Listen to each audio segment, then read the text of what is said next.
Good morning. It's Wednesday, December 4th. It's 9:03 a.m. I gave you a full minute of Epidemic Sound Instrumental, which is quite beautiful. You should listen to it. It's nice music to have in the background while you're doing other things.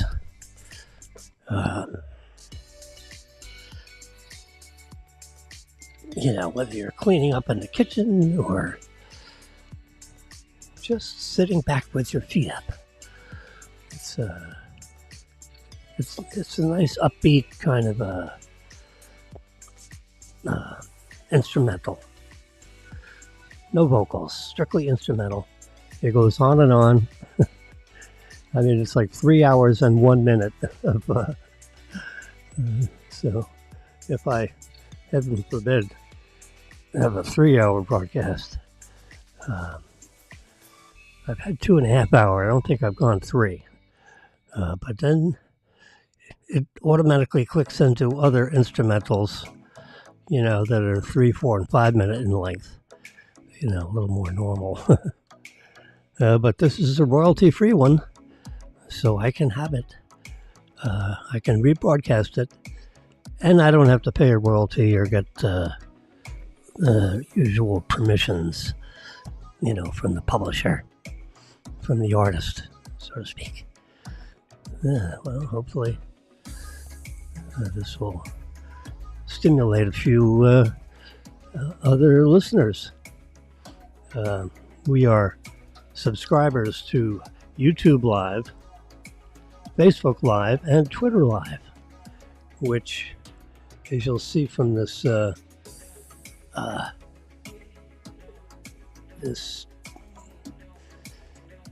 ticker tape kind of a thing that's going across, everything all this stuff we've written ourselves. We have a team of 3, me, myself, and I, as I say. Yeah. And whatever comes to mind is what I talk about these days. Why not? I talk about whatever you want to talk about. It's like sitting in the coffee shop. Except I'm here. I'm going to adjust my light, turn it down a little bit. There we go. Yeah. I even have a black doodad here covering up this keyboard because it's too bright. It's this way. I've got iPads all over here. This is not traditional studio equipment. I've got an iPad back here, which is the time to within 50 milliseconds of the atomic clock, according to Apple. They're very picky about their when they started producing their Apple Watches. They wrote articles about how they have synced up their time so that it's satellite perfect. In the satellites and rocketry and command modules, all over the world. They have to be very, very precise on their time. Yeah, I mean, there's something about space and science and the military, Air Force, Marines. You got to have the right time, because if you're going to blow up a building or something, or a arms depot, we're going to blow it up at 10 o'clock sharp. Well, 10 o'clock better be 10.000, because you don't want to be anywhere near that. At 9:55. You need to get out of the way. so you don't get blown up with it. So there's a big military aspect of having the correct time, and correct, we're talking about to the ultimate decimal point. Yeah. So accordingly, I try to make it, the best I can, to have to be broadcast, to be on air at 9 o'clock. Well, so far it's kind of like around 9 o'clock. Sometimes it's 2 minutes early. Sometimes it's a minute or so late. There's so much technology around here. We have an old iPad there that's keeping track very accurately. That's an iPad Pro. It's an 11-inch model, and you can see it's 909, 910. There you go. And that moves around a little bit on the face of the iPad because of the iPad's automatic, the clocks app. That's the clocks app. And you can see time in different formats. That's the digital format. I can't really reach it from here.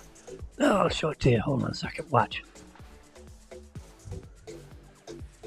A little more of a digital. And there's a big clock face. Yeah, that's the one. Nice big numbers, and you can see the actual time is 9, 5, 4, 3, 2, 1. It is now 9:11 a.m. Yes, it is. Yeah. The funny thing about Fox is that in the morning with the, I was going to say Today Show, but that's the wrong network. The Fox News, whatever they call their Fox and Friends. Yeah. They're a minute and a half off time, which is curious because you see in this image right here, whoops, let's see if I can find something with the time. Yeah, like this right here, 11:02 p.m. Well, in the Fox News in the morning, they don't have the right time. They're off by a minute and a half. And then they seem to catch up, in the middle of the day. At some point in time, they figure out what the hell time it is. But they're actually, it's almost exactly a minute and a half off. You hear a little. Oh, that's right. Wednesday and Thursday, they're running around to all the residences. It's a 200 residence building, and either once or twice a year they have to run around and make sure that each unit, I don't know if they go through every single unit or they spot check, but then they go through this little scenario, so you might hear, a little alarm in the background. Don't be alarmed. It's not a real fire. It's, our building management people proving to this testing company, which then writes a report, and that report is then summarized and submitted to the regulatory authorities that have jurisdiction thereon, as they say. Yep.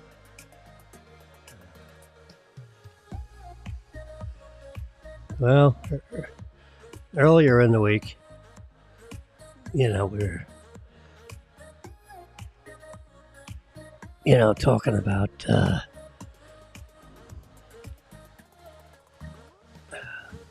Biden's son getting a full pardon, so to speak, as stretches over a 10-year period of time, no matter what he does wrong, he's immune from prosecution.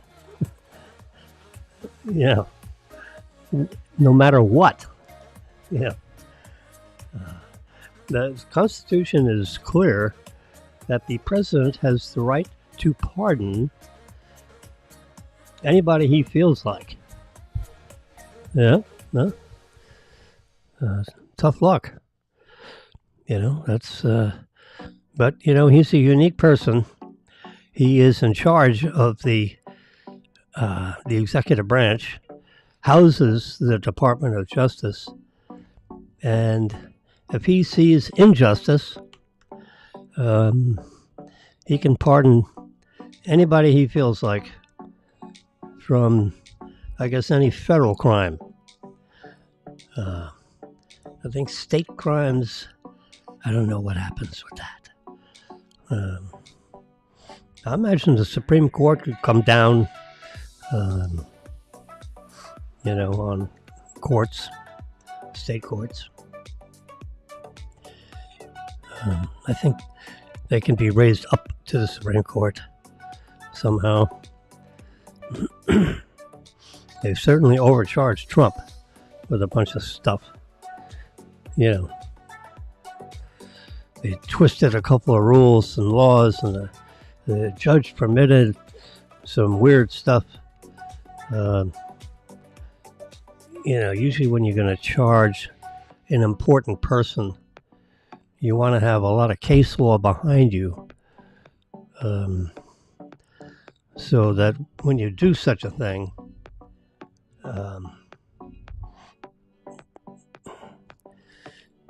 society will accept it. Put it that way.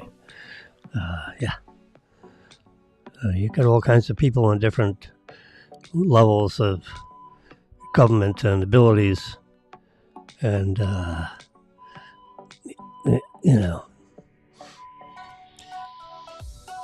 society has to accept it. Society may not accept a pardon, but the president is a very special person. He's elected by every single person in the country that feels like voting. And we had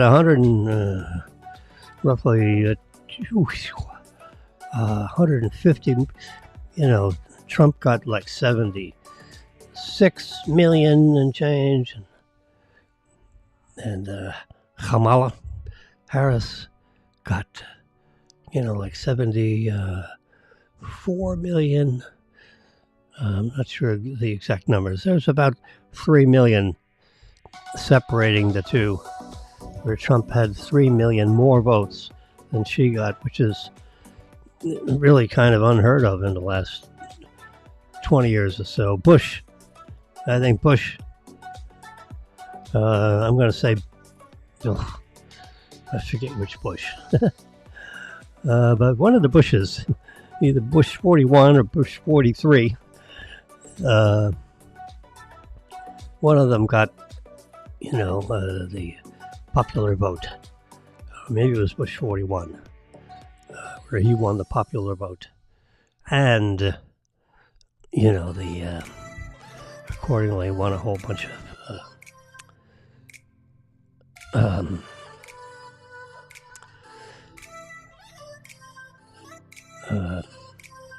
votes from the electoral college, in which it's really a democratic thing, and the reason why popular vote is not considered for winning the presidency. It's the electoral college, the electoral votes. And how that works is, let's say Florida has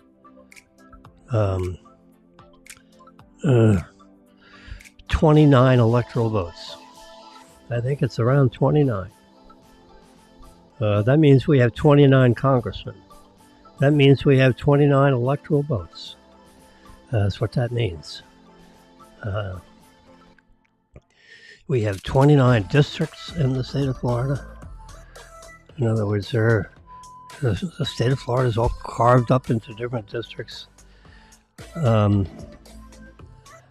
I think we qualify for 29 congressmen. And the way we get that, we're going up the pyramid here, is that you take the population of the country, which is, let's say, 333 million. Okay. And you have 435 congressmen, all right? You divide the 435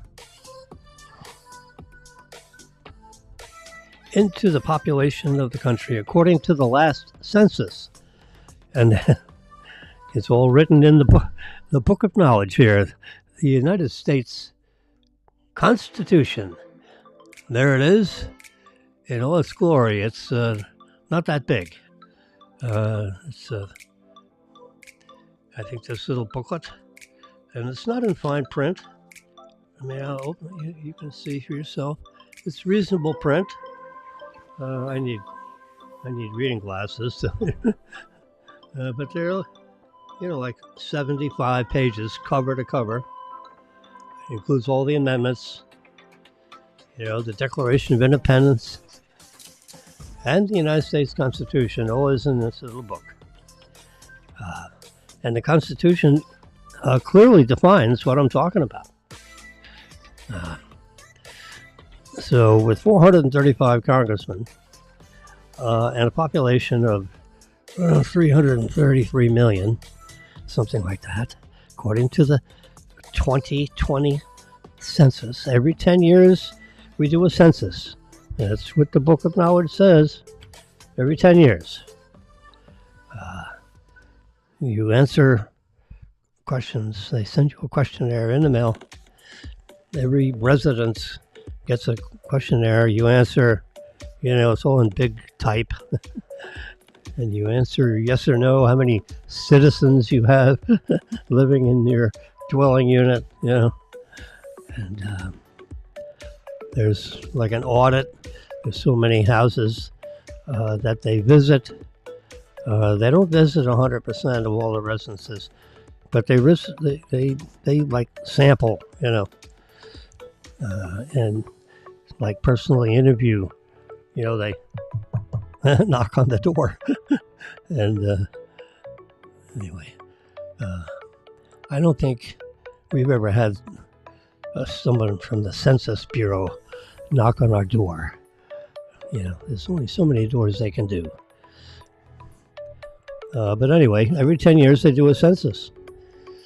It takes them a couple of years to assimilate all the data to get, it's not perfect, but they get a pretty good view on how many people are in the in the country. So, 2030 would be our next census, in which they, because people keep having babies, people die and people have babies. And the net result, the country is growing. It's growing more slowly. So there is a concern that, there'll be a time where the population is not growing because people aren't having babies as much, or they're having them later in life, that kind of thing. So anyway, they use the 2020, the year 2020 census, and I'm just gonna. This is a wild ass guess, sorry, but it's somewhere between 330 million and 340 million. So I'll say, for the purpose of this conversation, it's 333 million. All right. And you divide that by 435. And what do you get? You get 758,000. I'm pulling this out of memory. 758,000 people per congressman. All right, so remember now, write that down, 758,000. Now, if we have 20 million people in the state of Florida, census verifies that, 20 million. Then you divide 20 million by 758,000. You know what you get? 29. We have 29 congressmen. That's how the United States Constitution determines how many congressmen the state of Florida is entitled to. I forget how you can't have half congressmen. So, and I don't remember what you do with the remainder in case you have 29 and a half. You know, I think you just get the whole number.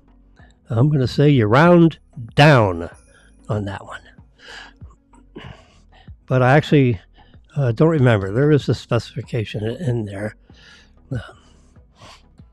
But that's in round numbers how you determine how many congressmen you have.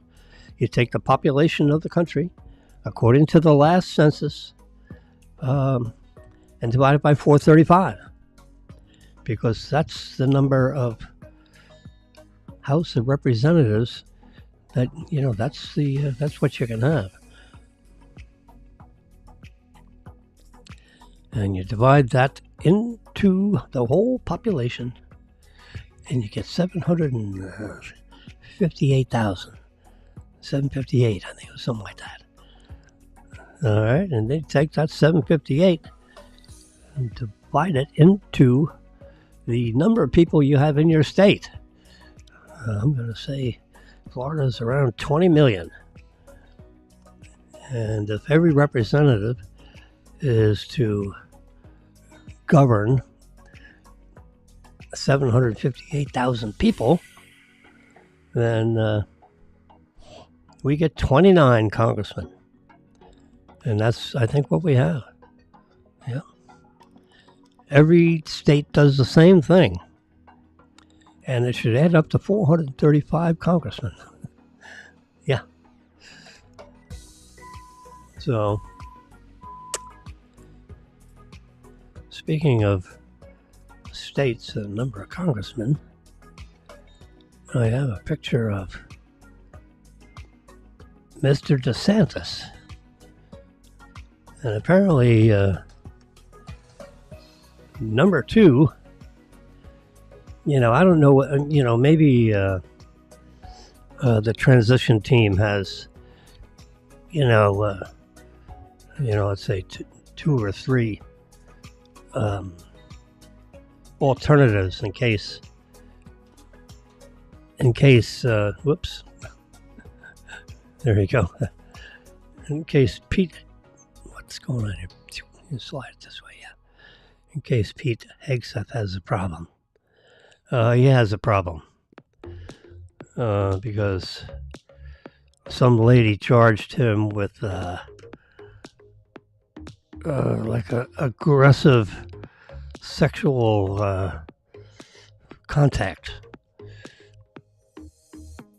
You know, where he hugged her too hard, or I don't know, you know. It's not underage. It's an adult woman, undisclosed age. There's a police report that she filed against Pete Hegseth like 4 or 5 days after the event. There was no rape kit or anything like that done. She just got roughed up, you know, whatever that means. But, you know, they looked at the videotapes of Hegseth and this unnamed woman walking arm in arm to his hotel room. They met in the hotel bar and had a few toddies. And that led to them going up to his room where they would,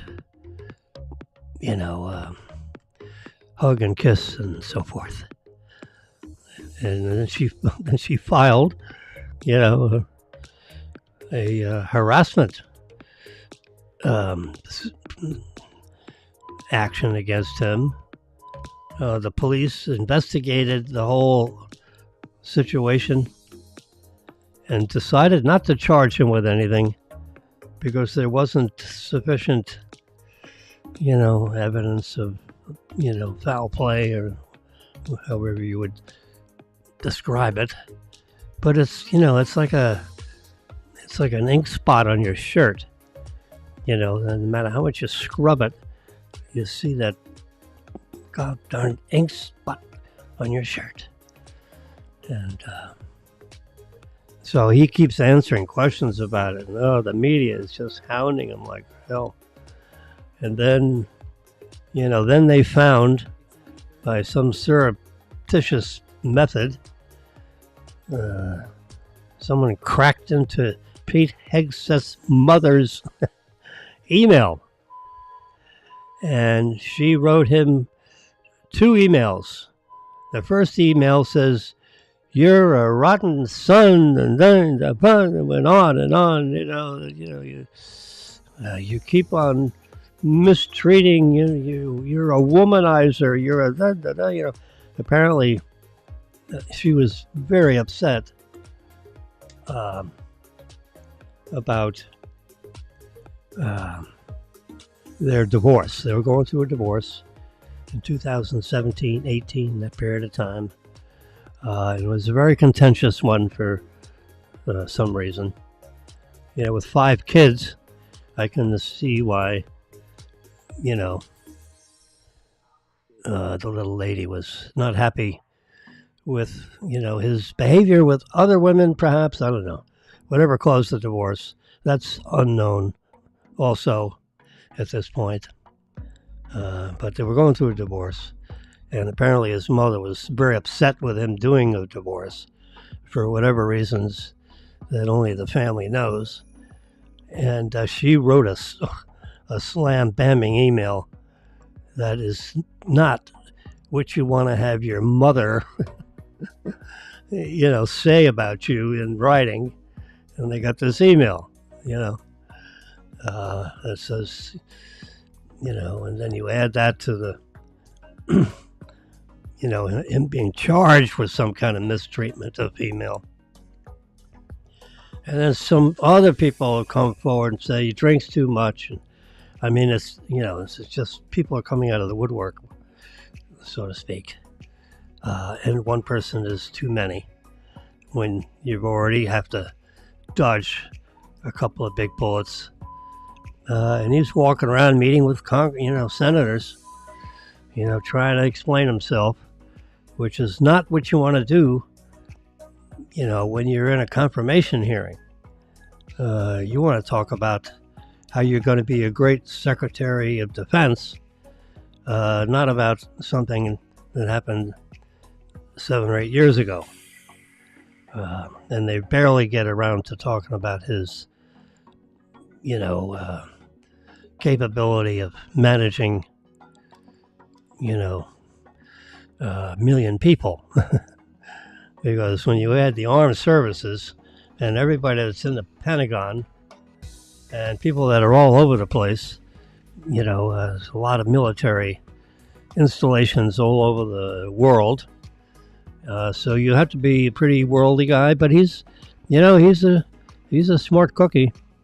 He graduated from Princeton, and his mother brags about how difficult that was to put him through Princeton. And apparently it was an easier time going through Harvard.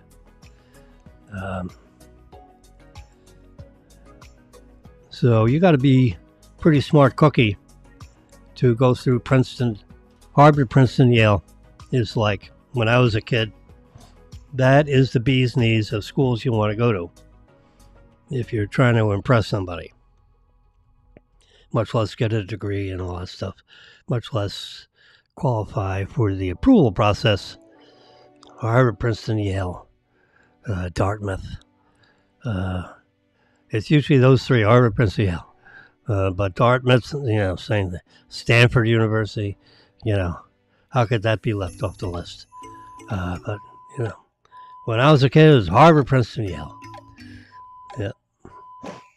Well, he went to Princeton. So not many people get into Princeton. You got to have really high, seriously, insanely high, sanely high, not insanely. That's a oxymoron, right? Not insanely high, sanely high. Yeah.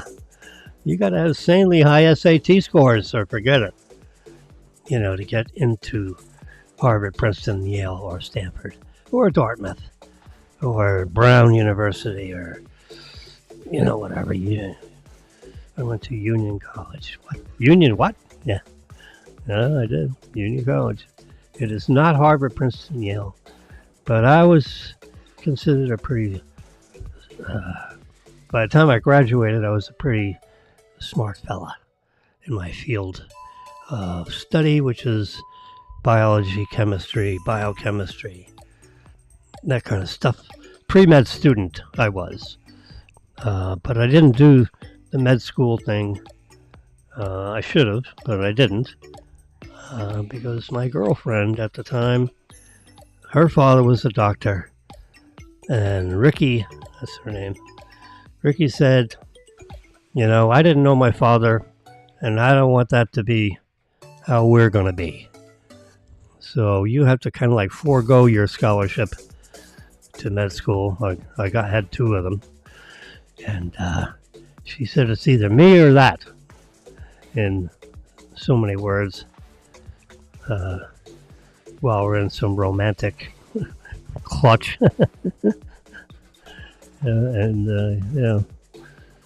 So I didn't do it because of Ricky.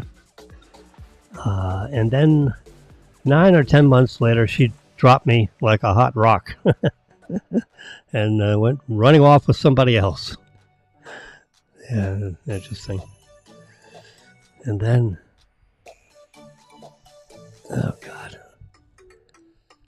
And about 10 years later, it was like 8 years later, I mean, it's a long time later, her mother found me and called and said that Ricky wants to meet with you. Oh God, I didn't do that. That sounded very complicated. I'm already married and have a kid or two, oh boy. Yeah, that was, I just didn't open that door. Yeah, God. Yeah, she found me. She's living in Palm Beach, and I was living in South Florida somewhere. And she found me in my office. I got a call. I had an assistant, and he came running for me and said, Mrs. Wolin is on the phone for you. I said, really? I haven't heard that name in a while. Yeah. Oh boy. I think I took the call.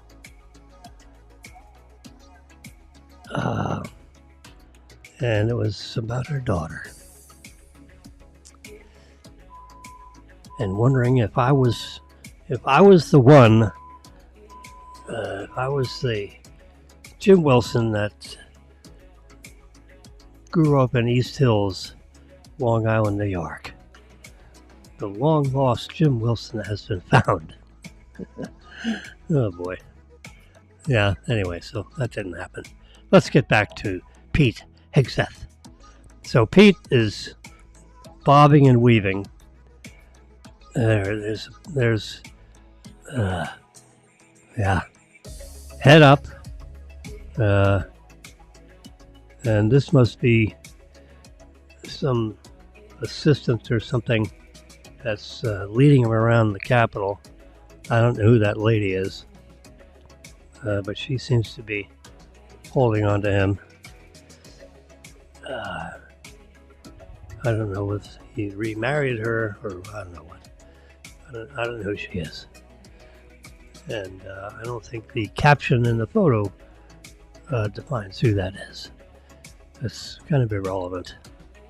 Right now, he's in the hot seat, explaining himself over and over and over again, trying to convince senators that he's an okay guy and he can run the Pentagon and the entire armed services. Yeah, who on this planet is capable of properly managing such a huge bureaucracy of fighting people? You know, the armed services. Oh crap! I mean, that's like, well,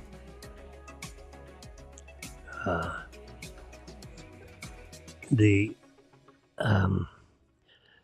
transition team and our President-elect Trump are discussing, all right, what are we going to do about this situation?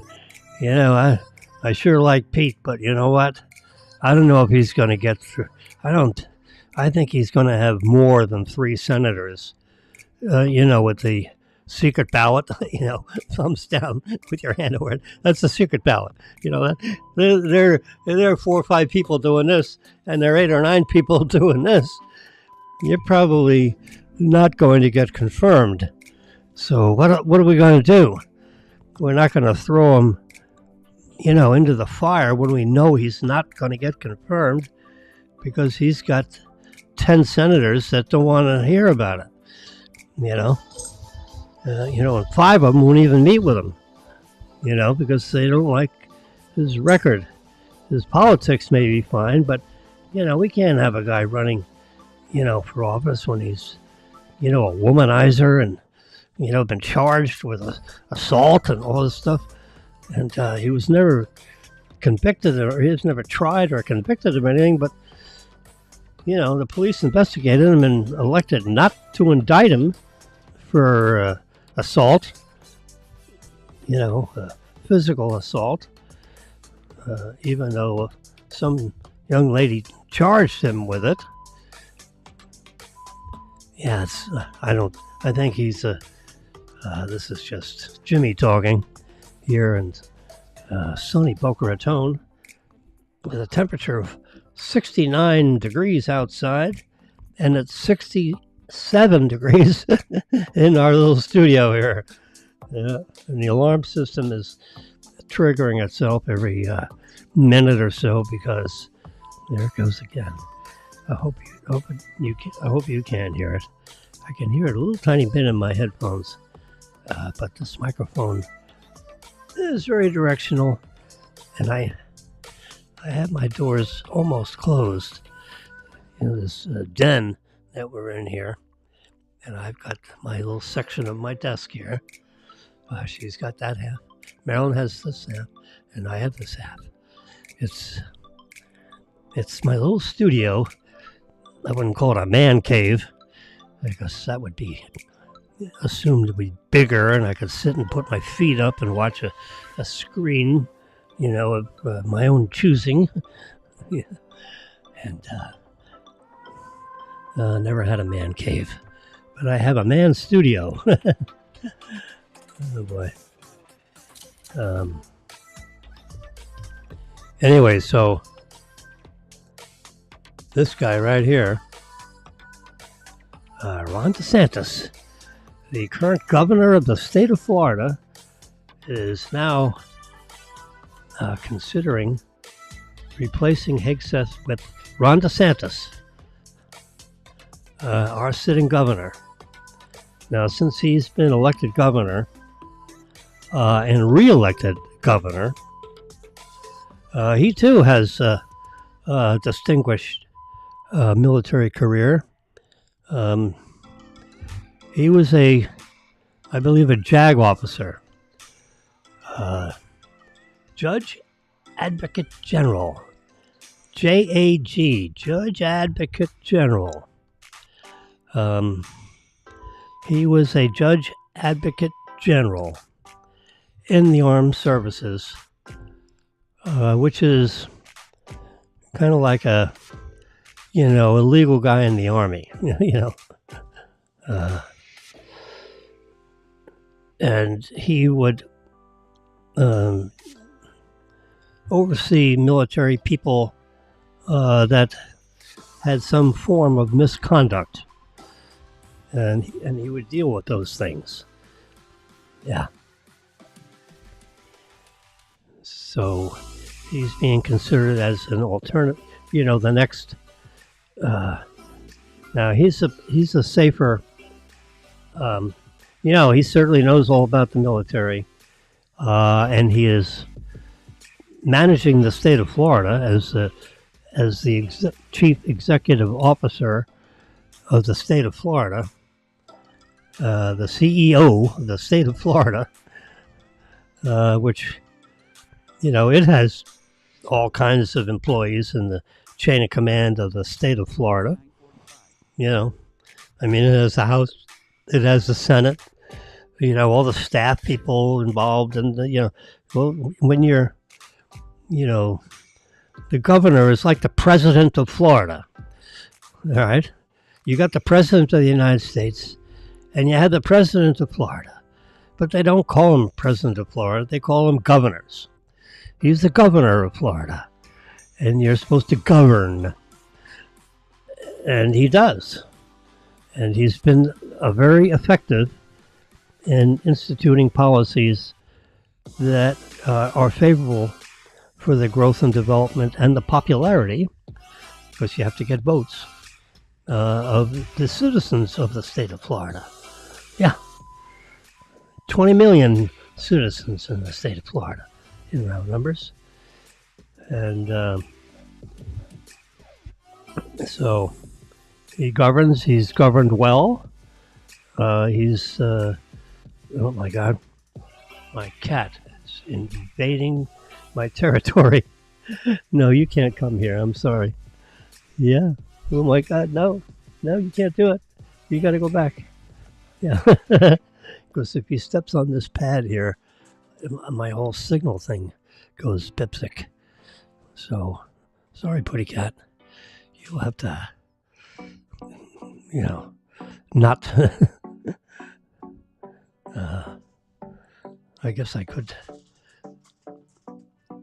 Oh boy, he's my cat is. I'll unplug that and put it over here. Yeah. If he wants to come back, I'll let him back in this territory. I'll slide over a little bit. He's a nice cat. Yeah. He's scared of the alarm system going off. So I usually let him sit up here when the alarm is doing that. So he's trying to get through this little hole here between iPads. We got an iPad back there. That's 1, 2, 3, 4. There's one in the kitchen. The nice thing about these iPads is you can set them up as like, small TVs, because there's an app you can get that which allows you to use your iPad and accessing Xfinity. We have Xfinity service, which I pay. Includes all the cable stuff. It's like $400 a month. Jeez, it's like crazy. It keeps getting higher and higher. I looked at the entire bill, and I could see where I could eliminate $5. I mean, it's not worth the aggravation of the frickin' phone calls, because you can't get a real person.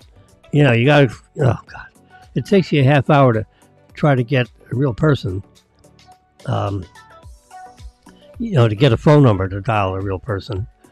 And then you have to wait 20 minutes, so that's 50 minutes before you actually talk to somebody. And then, and then they don't know what the hell they're doing 9 times out of 10. So, and this is to save $5. So, the only thing I could think of doing is to threaten. You go to the retention department, meaning the person that you're talking to at Xfinity realizes that you may not be retained in the system. So then they refer you to the retention department. Oh boy. Yeah. The old retention department. Or the loyalty. I think with AT&T they call it the loyalty thingy. Where you've been so loyal for so long, and now you're, deemed not so loyal maybe. So, yeah.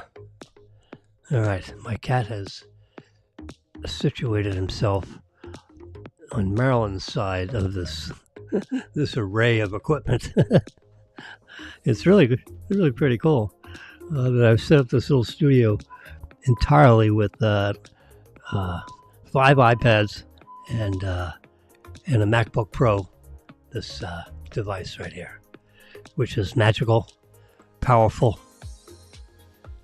and I keep threatening to write a letter to Ecamm, ECAMM, Ecamm Live is the app that I'm using. I can see the name right up there. Ecamm.com, ECAMM.com. If you want to stream your broadcast. I'm streaming them to 3 different social networks simultaneously. They have accepted my signal, my content, and you can see it streaming right up at the top there. It's a constantly moving thing. When you're streaming, by the way, the streamee, I'm the streamer. I'm creating the content, and I'm throwing it out there into the cyberspace, so to speak. And in actuality, so when you're throwing a signal out there, if it becomes static, the streaming may stop. And I've had a couple of networks just drop out because it thought I was done. And one thing about Jimmy, you're never done. It never stops. Yeah, I'm a talker. But you see this doodad here, this ticker tape kind of a thing, that discussion. See, there's on network of your choice, your social network of your choice. So while you're looking around, you can go to www.416-1100.com. 416 not a dot, 416-1100.com. There's the dot. And then you can visit Jimmy's image repository. We have over 26 million visitors. We have a counter that counts every time someone visits our site. And it also delineates from what country. You can sort it by what country and how many visits from certain countries. Seriously. They create a big, you pay. Of course, you pay, I think $5 or $10 a month for them to handle all this data and to sort it by country, for God's sakes. Yeah, it does. And of course, the United States is the leader, and I think Canada is second. The big question is, who's third? I think London. I think England is third. If I had to pick a third, without actually seeing. Japan is way up there. But you can get a whole list of, who goes to 416-1100.com. And it's millions of people. It's unbelievable. Yeah. What are they looking at? They're looking at, I have 400,000 images on, that are divided up into like 36 categories. Like I have a category called product photography. I have a category, called FAU football. Yeah. I have a thing called FAU sports, and you click on that, and then it lists, do you want to look at football, baseball, soccer, softball. You got ladies soccer and you got men's soccer. You got tennis. I have golf. That's all that is under FAU sports. And then I have event photography. Like if I'm called into service to photograph an event, like the dean of the College of Education, through his office, asked me to take pictures of, like Education Day at FAU. That's not what it was called. I forget what it was called. But they had educators from all over, visiting Boca Raton for a multi-day, I think it was a multi-day event. It had, speakers, the keynote speaker, if you will. I think it was the dean of the college, of the College of,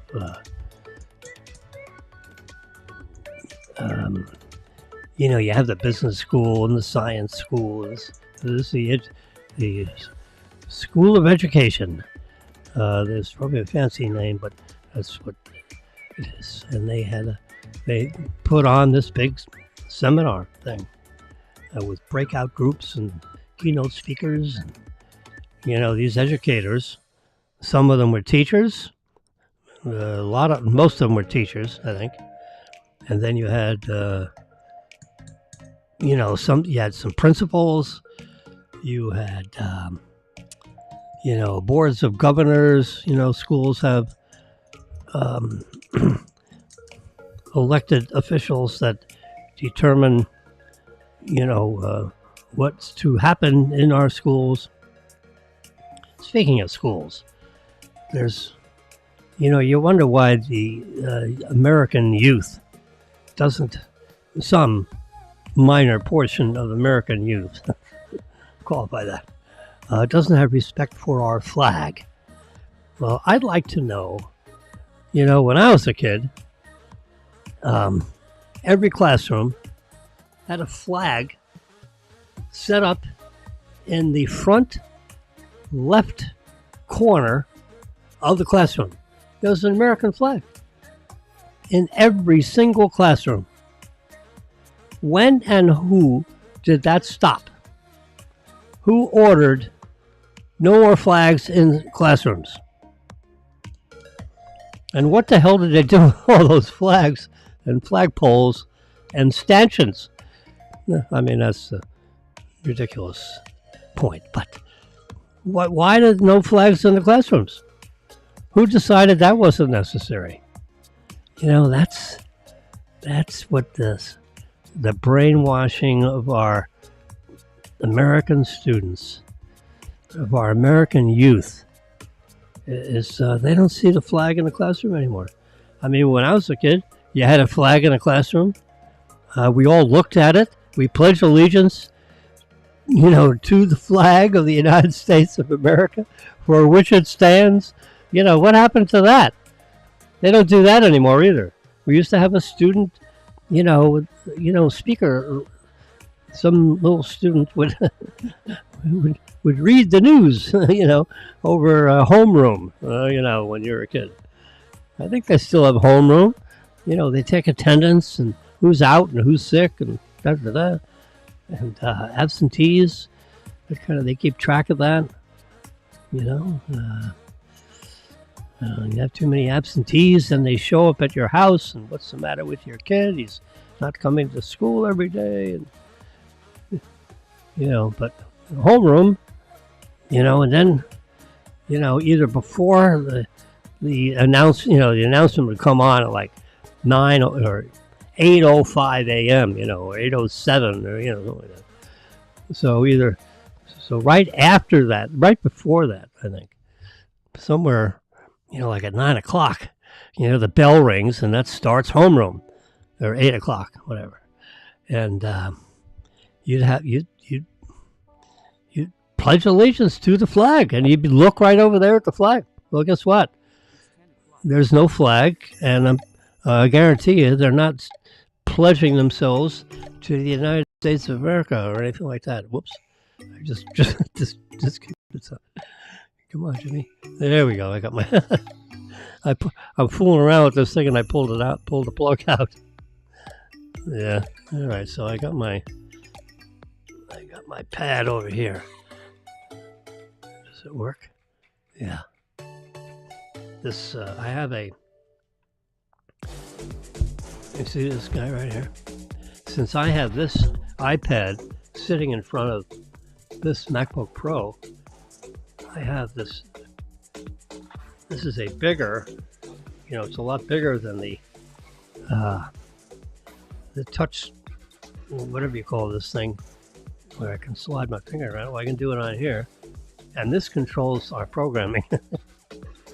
And since the cat came through, I was afraid of it. If it steps on this thing in the wrong place, it could disconnect my broadcast. I may be able to talk around the cat, but you got all these little paws floating around on this very small surface area here. We really don't have room for a cat. I have to shut down everything and give him a hug. He's over there. Yeah. His name is Kino. Whoops, better be quiet here. I'll pop through here again. Kino.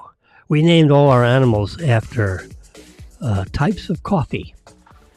We had 2 miniature pinchers. We usually get pets in pairs, so they have someone to talk to. I don't like to have one pet. I like to have 2 of whatever species animal that we have. And at one point in time, we had not one little dog, we had 2 little dogs. They were miniature pinchers. And their names were Mocha and Latte, named after coffee. Yeah, Mocha and Latte. Yep, a little boy and a little girl dog. They lived, 14 years or something like that. And, shriveled up and died. just like people. I'm shriveling, but I'm still moving around, doing things. Got this little studio, set up this little thing. I'm on air every day at 9 o'clock. I was walking through with Marilyn one Saturday or Sunday morning, at 9 or 10 o'clock. And I'm walking, we had breakfast,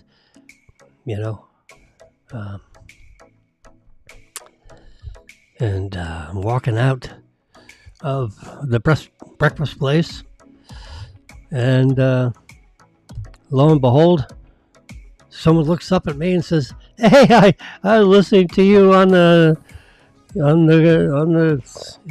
computer.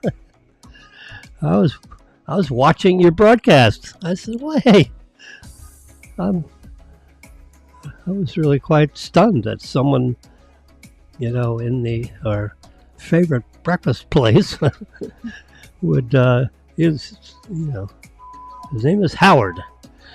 Howard G. I won't expose his name out loud because I don't want to embarrass anybody or have anybody, just keep it private. Howard.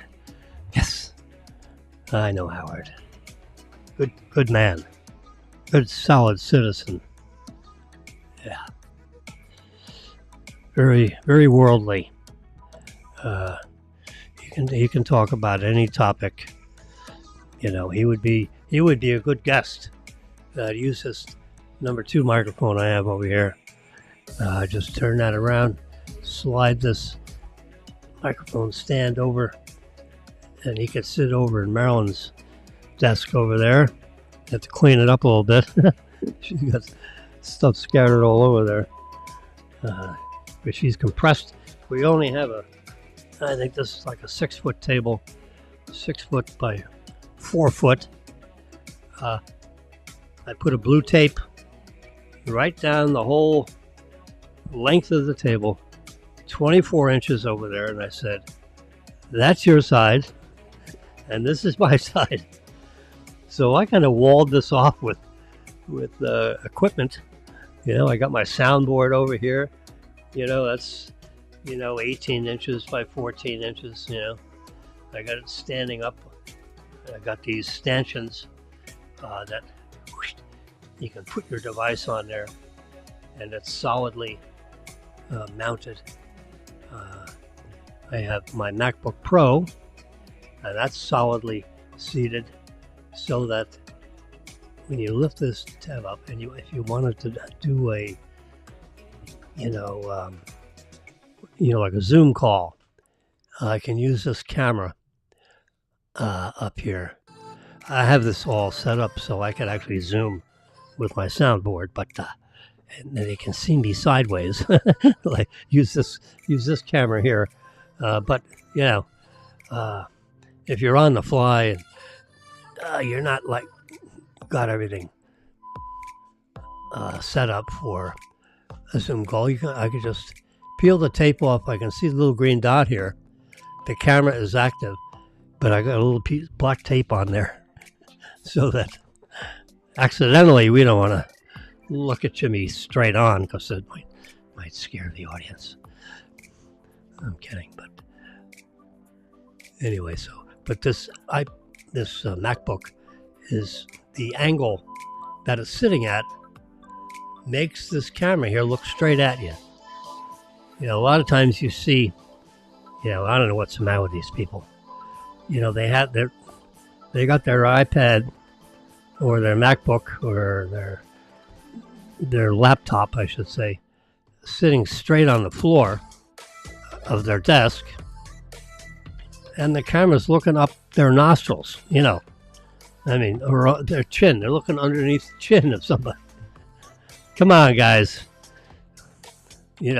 Put your laptop on, 4 or 5 books, just to lift up that camera so that the exposure is not looking at underneath your throat instead of focusing on your face straight on. If you're going to be on the air, you need to do it right, in my opinion. So I'm doing the Rush Limbaugh look-alike, the side view. You never saw Rush straight on. He had 25 million. I'm lucky if I have 25. Yeah, I have I have about 2,000 friends. They quickie and they say, "You're a friend. Will you friend me?" That kind of language.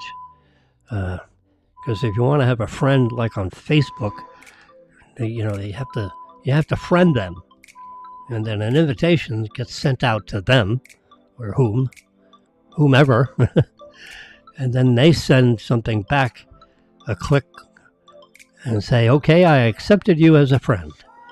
So now that's a friend. Well, in Facebook, I have 1,000 of them. There are 987 of them, every once in a while I get a friend request.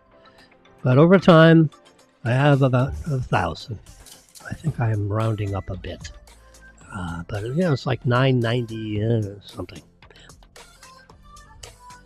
Anyway, and between Twitter and what do you call it, YouTube Live, I have between the two of them another 1,000 friends. They have a different procedure, similar procedure, I should say, for friending each other. So it's not a totally open network, but anybody that sees me can watch this, friend or not.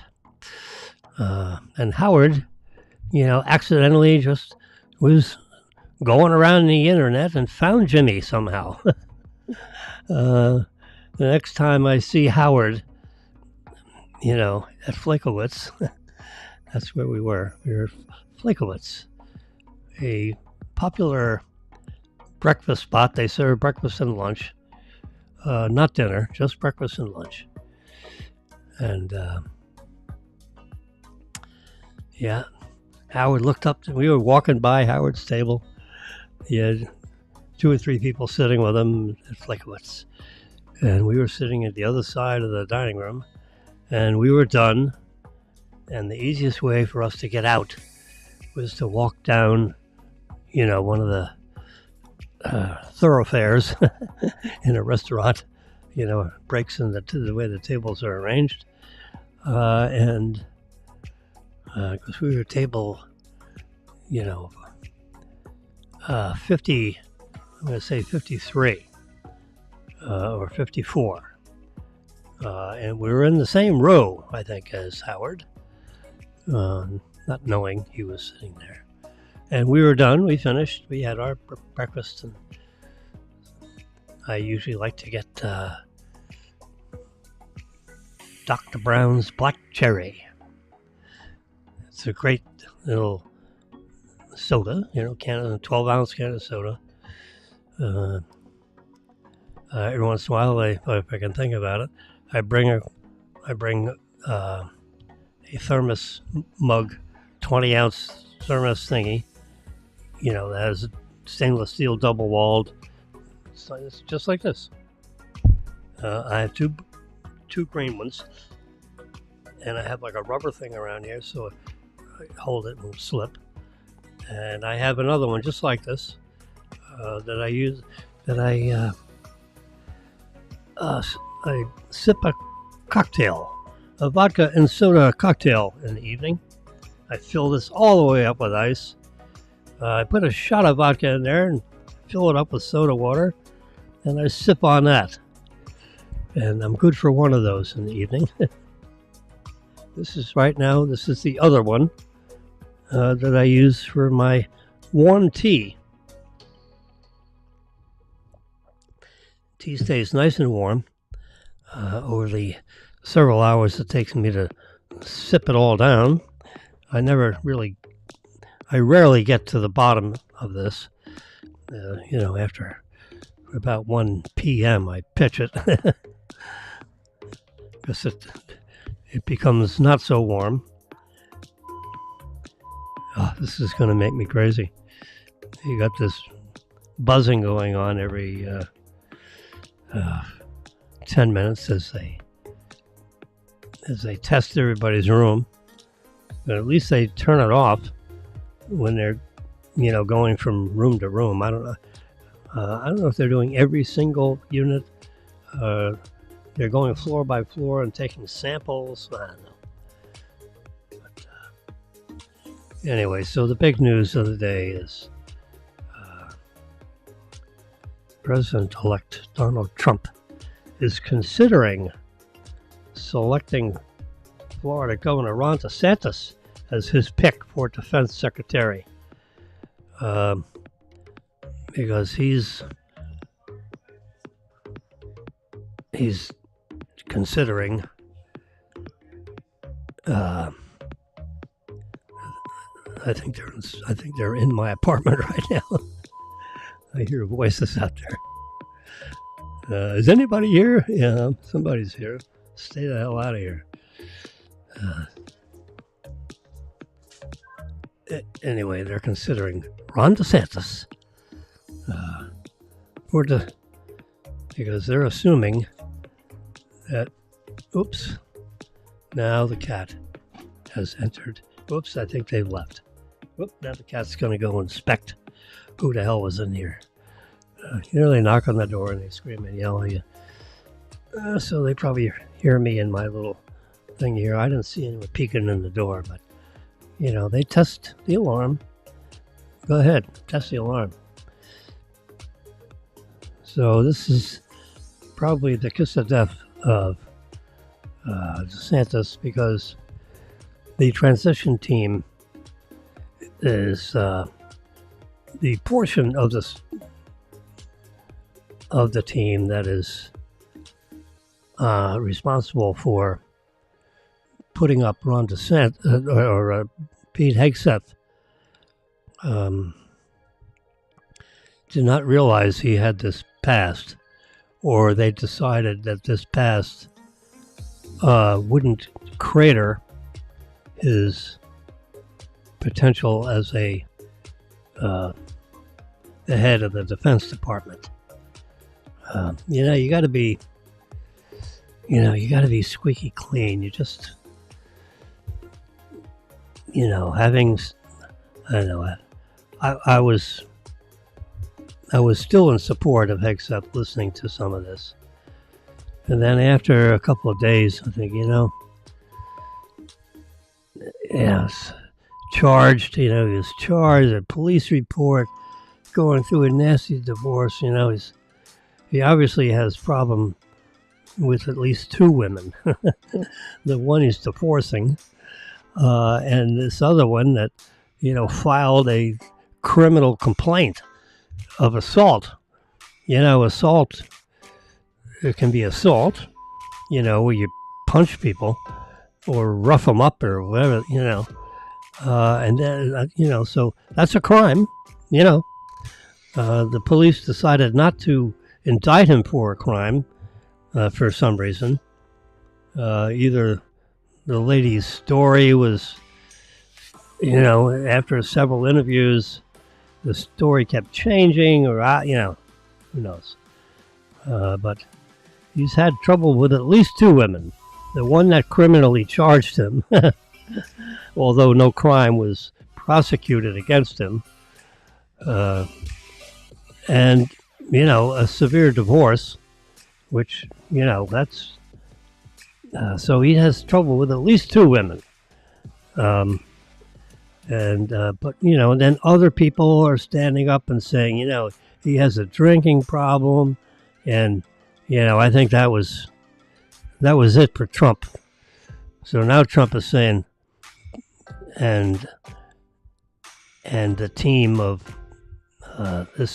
the advanced team, the team that is working on, I think they actually call them the transition team, as you transition from one administration to another, and it's it's like a 3 months per process. This transition business, and what do you got to do? You have to place at least 1,000, really, at least 1,000 people. The new administration comes and the old administration leaves. Well, administration stands for about 5,000 people, but you can only do, the first 1,000. Oh God. My daughter, you're not going to believe this. I can't use the name, but because my daughter said, you can't tell anybody. I'm only telling you. She was contacted by the transition team to work in one of the main there's certain, like Secretary of Defense. It's like it's like one of the biggies. You got Secretary of Defense. You got Secretary of Labor. You got Secretary of Transportation.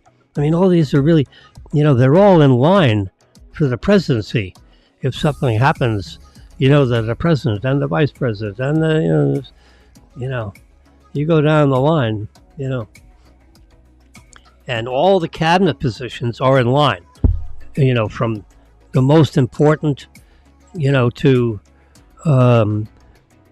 important -1, Yeah, you don't want to say not important, but, there is a chain of succession, and it includes the president, the vice president, and 16 cabinet officials.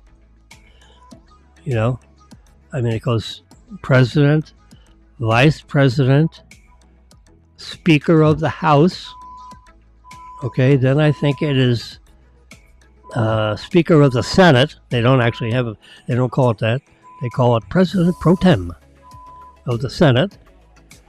The Vice President is the President of the Senate. Okay, that's what Vice President means. President of the Senate. So you got a President of the United States, and the next guy in line is the President of the Senate, which happens to be called the Vice President. Okay? He doesn't serve at the pleasure of the President because the President can't fire him. He can resign, but he does not serve. It says it right in the Constitution. I read it. I read through parts of the Constitution, every week, because there's always some constitutional question that pops up. And I go to the Constitution. I'm a traditionalist. I'm a constitutionalist that believes that the law enforcement, that our legal system, read the Constitution and follow it. It's not a living, breathing document that changes with time. No. It is what it is. And you do what it says. It's that's what our there's a whole bunch of people out there in the liberal world that says no, it's a living, breathing document. So 257 years later, what they meant to say, and then they say something else, and that's what they think the Constitution says. I mean, they say something else because 257 years later, what they meant to say was, and they come out with what they meant to say, right? No, they say what they said, not what you think they should have said. That's the difference. There's a legal way to say all that, but the people that like to read the Constitution and follow it for what it says are called traditionalists. Well, of course. You can't change the Constitution because you feel like redefining what things that are written say. That's the best way I can say it. And anyway, I just got a notice on my device over here that's keeping track of. You can see this. Well, you can't see it. Let me turn down the brightness. Now you can see it. There you go. You can see the time. I've been on air 1 hour, 19 minutes, and 29 seconds. But anyway, since it's an iPhone, see, I'm using all these Apple devices. I got a MacBook here. I got a iPad here. I got an old iPad there. I got an old one up here. I don't even have it on. And then, of course, I got the iPhone. And back here, I got an iPad Pro that's keeping track of time. It's 10:23. Yeah, a.m. Anyway, I think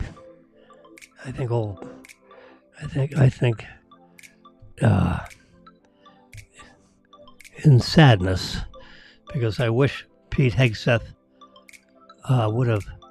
I mean, I didn't know all about this. I didn't know about this stuff. But and I don't think the transition team would have put him up there. They would have, if Trump wanted to put him up there, if they knew all about this, they would have said, you know what, he's got some tricky stuff in his background that some senators are just not going to like. And you can't. His mother was on the morning show at Fox News, saying, "Oh, my son is really a nice man." And I didn't really mean that email. He's a different person. Yeah, well, some things about people don't change. And being too aggressive with women, you're like roughing them up. And some lady charged him with assault. That's the charge. Well, you didn't really insult her that much, Yeah, and it's just, I think he's a dead duck. Without, as much as I, because you kind of know Pete Hegseth. You see him on TV. He was a Fox News. He was, on the week, most recently, till like 2 weeks ago, he was on the weekend. He was the weekend guy, and then did other things, for Fox. But he had to resign that spot in order to try this, try to be Secretary of Defense. Oof, what a step, huh? Well, his past, something about your past, when you're in the world of politics, and, you got a lot of people in the media that don't like Trump, and they're really pissed. They're really mad, whatever. Trump got elected, and their person, Kamala, lost by 3 million votes in round numbers. But he also got 312 electoral college votes.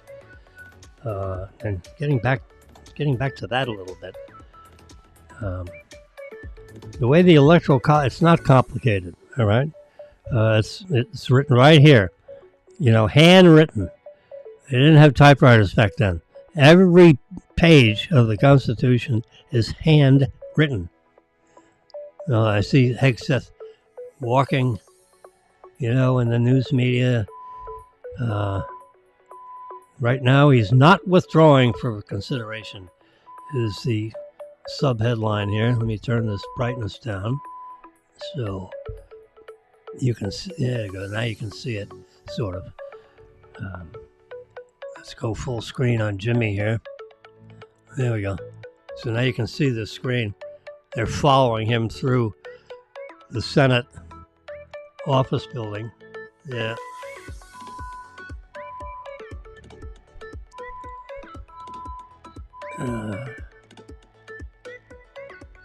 Trump nominees work to shore up support.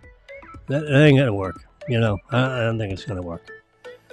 When you charge with this and charge with that, and and people are coming up saying he drinks too much. He maybe went to Princeton, went to Harvard. Your private life, is really not exposed so much. When you're a Fox News employee, right? But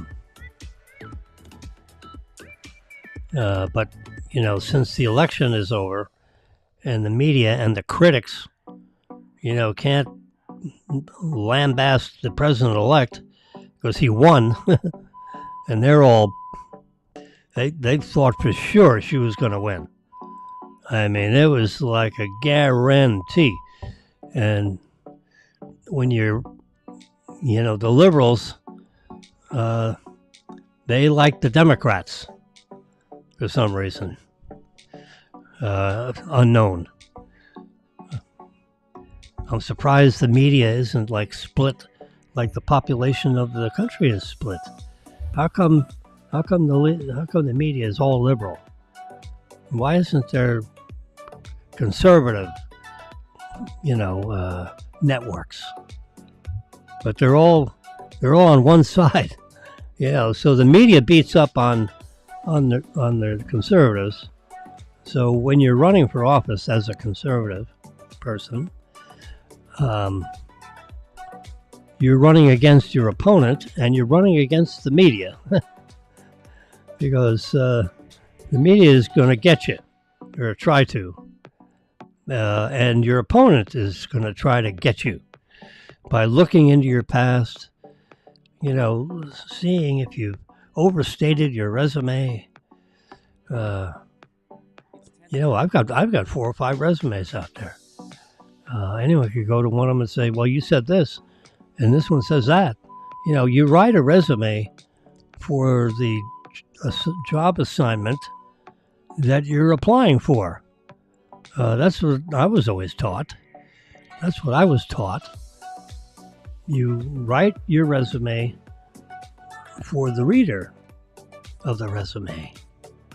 And if you want to be, teaching in the College of Science, which I am, let's talk about me. I write my resume so that anyone in the university world would, I wrote my resume to accent my work endeavors regarding digital imaging and post-image processing. I wrote a book on the topic. It's called Principles of Digital Photography and Post-Image Processing. Yes. I did. I had it published. Pearson Education, one of the largest publishers on our planet. It is one of the largest educational publishers on the planet. I didn't get it published by the Okefenokee Press. It was published by, I sold my book, that's the theory. I sold my book to Pearson Education, and in return for them having copyright privileges, because I sold the book to them, it's their book now. Well, in exchange for me getting royalties, because they're going to sell the book to the public, to my students. And my students, when they enrolled in my class, they had to buy the book. Yeah, I mean, that's the way education is. You write a book and the students have to buy it. But in this case, it was a book, it was actually the the table of contents of my book essentially is the 24 lessons that I have in there, which I teach in my first level class and my advanced level class. I have 2 classes. One class goes through chapters 1 through 12. Seriously. And the second semester class, the more advanced class, goes through chapters 13 through 24. Yes, sir, Bob. That's how it's organized. I had one class that went right through chapter 14. They were a good class and moved along quicker. Some class, I really try to get everybody through 1 through 12.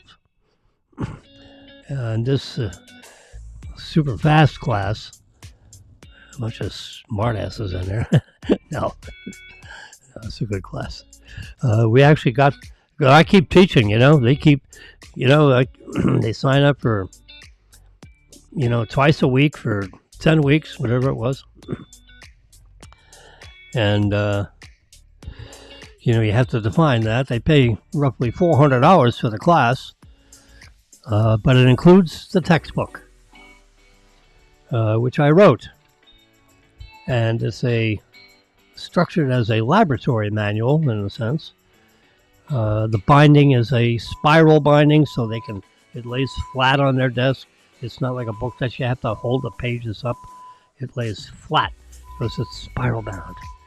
I keep on threatening to have a copy here to show you, and I keep forgetting this. I have to look around for a copy of it.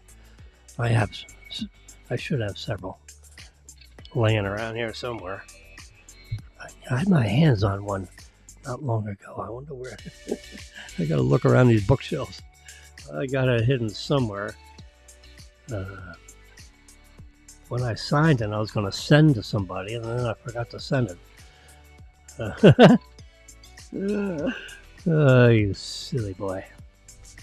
I even signed something and wrote on the inside the cover.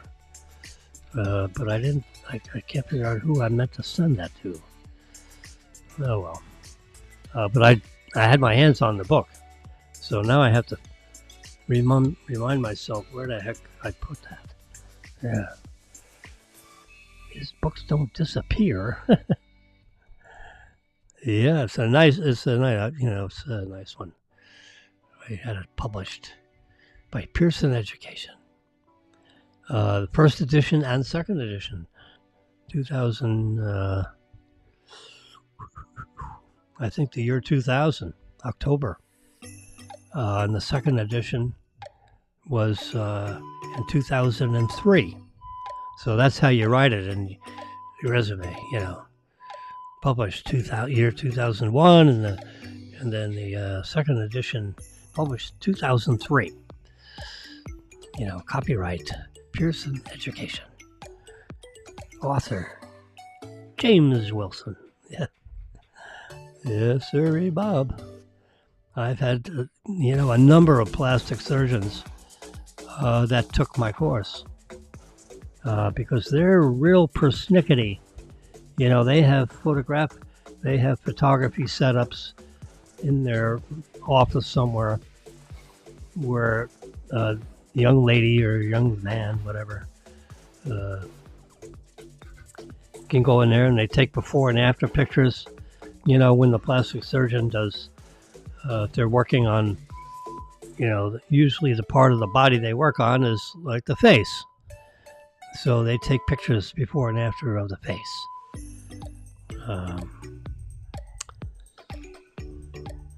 There are other body parts that they take pictures of also. Parts unmentioned. But, you wouldn't think about it, but it makes sense.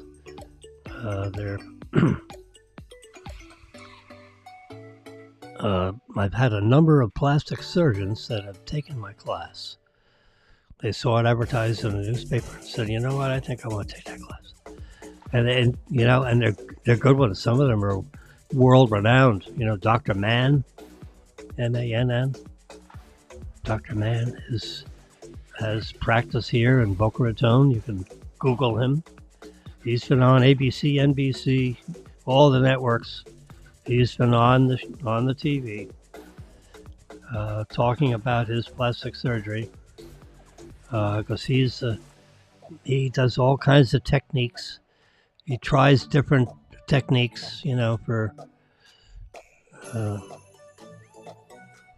massaging your body in one way or another. To help you with saggy skin or whatever. It was interesting. I've been called in to a number of plastic surgeons locally to examine their photography setup, their cameras, and whatever software they're using, so that their practice is more attuned to the technology of the day. Yeah. So, yeah, it's interesting. But, so you think about the surgery. The plastic surgeons are real persnickety on making sure the color and the tone and the lighting is just so right. Yeah. That's when I discovered that Canon equipment was more favorable than, let's say, Sony equipment. Now, Sony makes all kinds of lenses, for the digital cameras that are in the iPhone, for example. These cameras right here. There are 3 of them. 48 million pixel cameras in the stupid phone. And one of them has a 5x zoom, a design that was originally created by Sony, matter of fact. They had a 10x zoom, in a little handheld flat thingy. And, you had the Walkman, you had this man, that man, they had all kinds of mans. Not Dr. Man. This is, Walkman. That was the Sony invention, creation, where you had all your music on some little thingy that you could put in your pocket. And you could store, 100 songs or 1,000 songs, then millions of songs. Yeah, that was the Walkman, I think. Yeah, that was their. I mean, that was a big deal for 10 or 12 years. Well, the patent has run out on that, and the Walkman had cameras, and you could take pictures, and had an LCD screen, about a 4-inch screen, which you could take a picture and see how the picture looks. And the one thing that I've noticed, not recently, but the one reason that I favored the Canon equipment was the color of people. When you looked at their skin color, like I'm looking at, whoops, let's add back, there we go, whoops, I have to hit the plus sign. There we go. Now we're back where you can see, when I look at this shot right here, see the skin tones are like exceptional. They're not over red, they're not, the color it looks good, looks natural. Yeah. So the one thing about Canon equipment, and even these TV cameras, the body of the camera is made by somebody. The lens is made by somebody else, like Fuji. Fuji makes incredible cameras for the television industry. The lenses, cost $25,000, $30,000 for the lens. Then you got to buy the camera part, the electronic imager, and the supporting electronics that the Fuji camera is focusing on. The imager, is the other part of the device. You got the imager and all the electronics supporting that, and then the cable that goes into the video stream of the network, for example. But those, if you go to like ESPN, right? ESPN does the TV work for a lot of, college and professional football games, and baseball games. But, whenever they're broadcasting, whether it's basketball, baseball,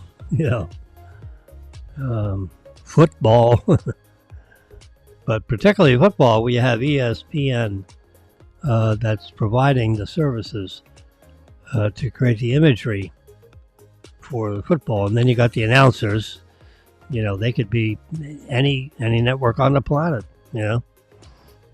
Fox Sports, for example, may engage ESPN to do the imaging work, the television work, to have the 5, 10, 20 stations of people to take the video work of the broadcast. It's not just broadcasting the attractive lady who's speaking to, the football player, for example.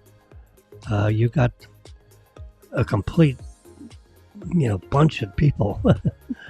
That would be like a shoulder-mounted camera that's focusing on this attractive young lady with a microphone in her hand that's interviewing, a football player. And I've seen some of these ladies stand on an apple crate, so that they can, their headshots are, like even in the camera. So she has to, he's not going to kneel down, and she can't get taller than she is. So she stands up on something so that her head is, either that or you have a tall broadcaster, and I've seen tall, attractive ladies interviewing, football and basketball players, or else, she's talking to his belly button. You got to get her up higher, so they're both in the screen at the same time. That's one of the things that the broadcast people have to deal with. Anyway, I've been always on the camera side of things, not, being the one, in the front of the camera. I've always been the guy that dealt with the camera equipment. Anyway, I was actually a banker for 30 years, but my side hobby was digital imaging. Go figure, right? I've got an ongoing invitation to write a second book called, and I've checked out the title, it's still open, Principles of Forensic Digital Photography and Post-Image Processing. Yeah, that's the tricky part when you're dealing in a court scenario with photographic evidence of a crime scene. Yeah, that's the center, that's the focus, pardon the words, that's the focus of my attention with Principles of Forensic Digital Photography. I've actually already designed the cover of the book. You want to see it? Yeah, I can show it to you. Because if I go to right over here, in the very top right-hand corner of this screen is a logo that looks like this. You see that right there? Bringing it closer and closer. There we go. There we go. That logo right there is on this corner, the very right-hand corner of the screen. Right below the weather, where it says 66 degrees. All right, I'm going to put this back down. There we go, put that down there, that goes down there. Well, if I touch this, it's going to go to 416-1100.com. 1, 2, 3, press it. There we go. All right, here we go. There's a world-class polo shot I took in the year 2020. No, that's the 3 shots below there. I'd have to. This is earlier than that. This is polo. Look at that. You see the polo ball down there? That's in the air, by the way. That's not laying on the grass. That ball is. No, it's on the grass. Sorry. But you see how the mallets got wrapped up against each other. They're both trying to hit that ball, and they got hung up. And there's a name for that, and it has a clicking sound, very characteristic clicking sound, and I can't remember what they call that. And I remember sitting next to a photographer, another professional photographer, who was covering this international polo club in South Florida. And he said, "Boy, I wish I could get that shot." And there was one of these events that happened, and I got the shot when he was saying, "I wish I could get the shot." And I wish I had the sense to. I didn't know I had that shot. That it actually captured that moment. Because you're taking a bunch of pictures, and I don't go through and look at all the pictures. I do that. In the post-image processing phase, when I took like 500 or 600 shots of these polo events, and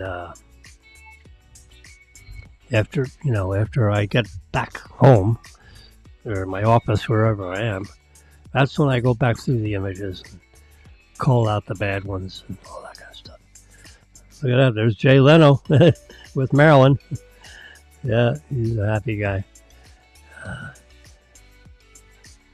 That was the hangar party, and he walked through the area, quickly walking through, and I trapped him. Said, "Hey, how you doing?" There's my wife Marilyn. Can you just stop here and say hello for a minute? And he did. He stopped and said hello for a minute. Anyway, I'm looking through this to find, but you see all the categories: stage and concert performances that I photographed, public and civic and public events. Look at that. That's the Del Rey affair, they call it. This is some lifestyle imaging. Boats, just characteristic stuff.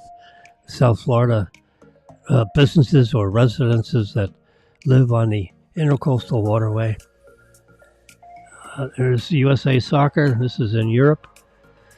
This is the kid in the red shirt is an American soccer student. We traveled all over Europe for 6 weeks or so, and They play international soccer with international teams: Denmark, Sweden, London, England. There's cooking and recipes. This is my world-class spaghetti sauce. The recipe of how to do it. You can find it right in there. Here's youth soccer. Other than the USA soccer teams, there are a bunch of them. U18, U19, U17, U6, like every age category. This is probably U12. This shot right here. Whoops. I don't want to do that. Let's go back. There we go. Oh, look at that. My counter's back. That's the weirdest thing. There it is. 20. That was like not showing, for like a couple of months. Now it's visible. That is very strange. All right. Well, I guess I can take that off my list of things to worry about. 26,421,114 page views on this site. That from all over the world. I can click on that number, and it will sort it by country and all that kind of stuff. Here's my brief resume. What I call my public bio. I don't know how many words it is, but it's used wherever necessary. There's Jimmy and Marilyn. Let's go back. I scooted down through all my categories. Like 30 36 of them or so. There's our press passes, political and government events, the presidential debate of 2012. We actually had federal clearance to go in the spin room after the debate with Romney and Obama. When Romney was running against Obama, Obama won the election. And so we were in the spin room and all over the events, for the presidential debate. Yeah, that was fun. Marilyn had the microphone in her hand as a news lady, so she played news lady, and I played photographer, which, she did better than me. All right, here we go. Product photography. Frequently asked questions, digital photography. There is a picture of the 1DS Mark III. See the EOS 1 DS Mark III. That's the camera. I actually owned one of those. Now I have the Canon R5, which is a mirrorless camera. Here we go. I found it. Here's the cover of my second book, which I haven't written yet. I just have, I got to get everything, in my head. And I actually had a private meeting with Dr. Henry Lee. If you remember, during the, if you can remember, back to the O.J. Simpson trial. When O.J. Simpson was tried by the LAPD for the killing of his, I think, ex-wife. The O.J. Simpson trial, yeah. Well, Henry Lee was hired by the defense team, what they called the Dream Team. And Henry Lee was the blood spatter expert. So he looked at the blood spatter, photographed it, examined it, stepped through it, as one of the forensic geniuses on the Dream Team. And he examined the blood spatter, the angle in which the blood, this contentious event of arms flinging around, well, somebody, whoops, here I have a cat that's come through here again. Whoops, get off this thing. Yeah, you got to stay off my magic pad here. You may cut the broadcast off. You see, there's Keno. Yeah, he's a good boy. Yeah. He's frightened with the alarms going off every 5 minutes. All right, you come through here, but it's very busy.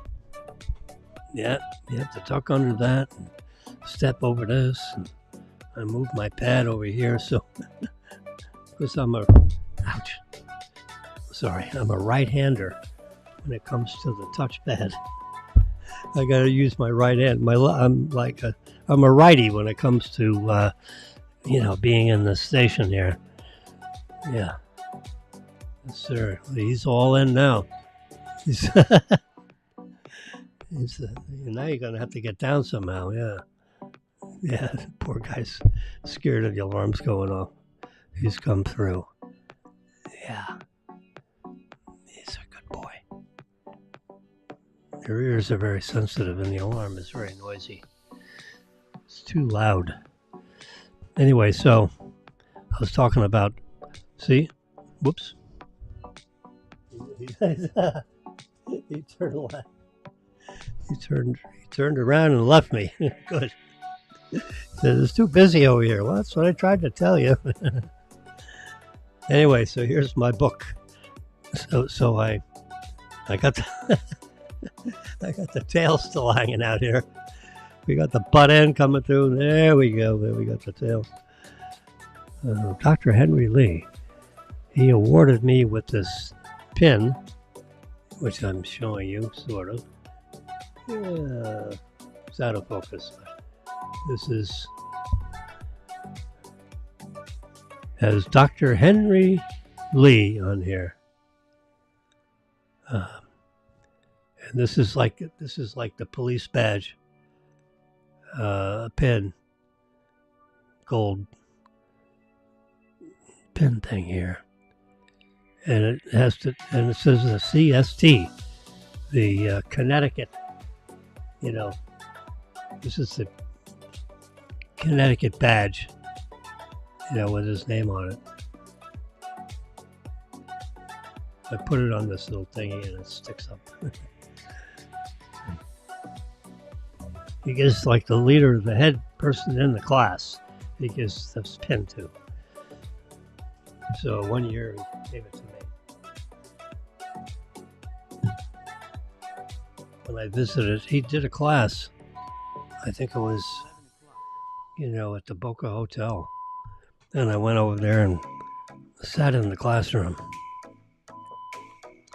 And he recognized me because we had met about this book we were going to write together. I write it, he reads it. And then he's like the co-author. And, you know, I give it to my publisher. And he gives it to his, I forget how that worked. I think he was going to publish it with his publishers. And he had, you know, and it would be in multiple languages all over the world because Dr. Henry C. Lee is recognized in the forensic world all over the world where I'm, you know, very localized. So this would put me up. Yeah. I said, you know, do you like this book cover? And you see how, you know, I got this police badge on there. See that right there? And a key ring and official looking keys. Yeah, I took that picture and made it the background of my cover. And what does the cover say? Principles of Forensic Digital Photography. Forensic Digital Image Development. Post-image processing, digital security and authentication. Yeah, that's what I got on here. This handbook is essential for police officers, crime scene technicians, forensic scientists, investigators, attorneys, and students who use digital evidence collection tools. Uh-huh. How about that for a cover? That's Siri Bob. I don't know if I have a back cover. Let's touch that. See where it goes. So there's the cover. Again, here's a windshield with bullet holes. Here's a couple of bullets on a ruler. Yeah, it's just images that I would have on certain pages in the book. There was my my business card. Let's touch that one. Go through memory lane here. Yeah, see, digital imaging, professional training programs. Yep, that's Jimmy. There's my direct phone number. That's been published all over the place, so it's not like I'm giving up any private. Email. Messages checked every 30 minutes. It's not, that's not my email anymore, but yeah, it says FAU@bellsouth.net. That's a pretty good email, but I don't use it anymore. I am 416.1100@gmail.com. Yep. It's a dot instead of a hyphen. 416.1100@gmail.com. But my web address is 416-1100@gmail.com. Yeah. You see class, www.fau.edu/president. Comes out of the office of the president, /communications, /press release, May /6.html. That I wonder if that works. Let's try it. Let's see if we can look it up. Open link. This is live TV, folks. Page not found. All right, they've either deleted it or you see I've got the Florida Atlantic University site here, but that link did not open. All right, phooey with you. Okay, let's go back to this. There we go. And we are going through. This is all the different categories that all these 400,000 pictures are spread into. Look at that. There's executive portfolios. That's Maryland. We are at a cowboy something, event at FAU. Yeah. The cowboy ball or something like that. Yeah. I forget where it was held. See, FAU events. There's the education program. Look at that picture. Nice young lady, freckles, a bowl of apples in the background. I mean, is that an education shot or what? That's what I did. Here's unique events. Look at that antique car show. It's in February. I wonder if they're going to have it this year. Native American Indians, lifestyles, spaghetti. Agriculture, lifestyle, that's cooking and recipes, so my family can use my family likes my spaghetti sauce. Well, it is quite good, actually. I'm very critical about tomato sauces. It's all about the tomato. It is a tomato sauce, after all. Here's the recipe I with meatballs. Yeah, spicy meatballs.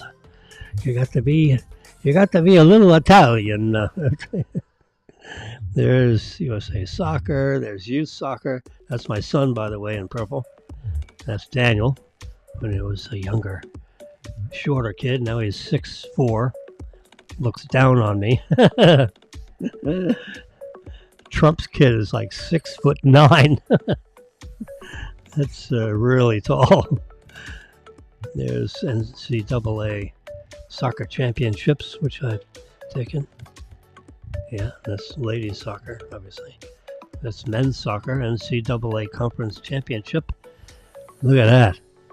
I mean, the athletic ability of some of these people. Look at that. He's got his eyes on the ball.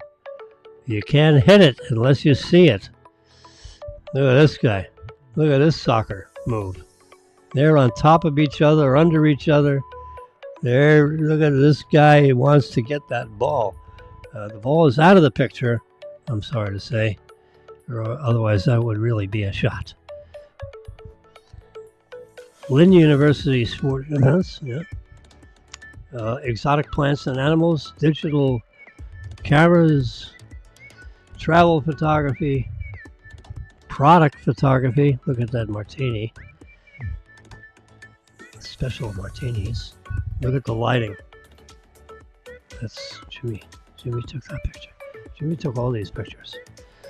This is a cover I designed because I had a private meeting with Henry Lee to talk to him about what I do and ask his permission that would he be interested in co-authoring a book that I'm going to write called Principles of Forensic Digital Photography. And I said, Dr. Lee, you have written often on this topic. Why don't we co-author this book? I'll write it. You can edit it. You can give me some chapters out of some of your books, and you can take chapters out of this book, but this will be the main book. He said, absolutely. Oh my God, yes.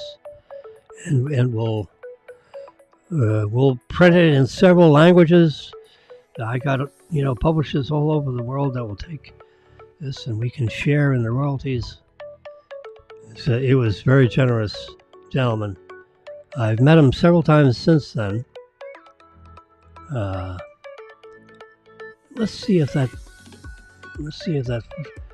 photograph. It would be nice if. Let's see. Let's touch this one. See, this is another directory.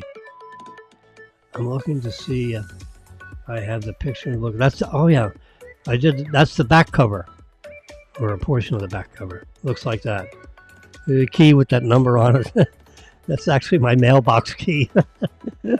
And this police thingy, this shield police, Daniel had a Tonka toy, some kind of police toy, looked like a policeman. And this was the badge that he had on. So I took that and grabbed it, and oh boy, put it on my key ring. Oh, there's the letter that says, your request for adjunct faculty status in the Department of Geography and Geology at the Charles E. Schmidt College of Science at FAU has come to vote during the department's September meeting. I'm pleased to inform you that the department voted unanimously to instate you as adjunct faculty. Yeah, I'm still there. October 5th, 2003. See? Charles? Ugh. Dr. Harlan did it. I don't know what happened. Oh, there's the picture I wanted to show you. How do we get to regular size? Something. Darn it. Yeah, this is like... rats. There's a picture on his shirt. Yeah, I went into giant mode, and I'm trying to reverse pinch, and I won't do it, so I think I'm stuck. What if I reload the page? It's still in giant mode. I don't know. So we'll just have to... Oh, here we go. Oh, maybe I can get... There we go. That's what I wanted to see. There we go. There's Dr. Henry C. Lee. And Jimmy on the right. My daughter, Robin, is in the middle. Would you believe who was just contacted the day before yesterday for the Trump transition team to deal with? She is being considered as a very senior staff position in one of the secretary's offices, and I was sworn to secrecy. The transition team says, do not use the department or the name of the person that you're being considered in this until such time as you are appointed to position, which will be shortly. And she is being considered. She's an attractive young lady. Yeah, that's my daughter Robin. Yes, sir, Bob. And she knows Dr. Henry Lee. She invited him into... Whoops, I just loused it up again. Oh boy. I don't know what it is about the pinching and reverse pinching, but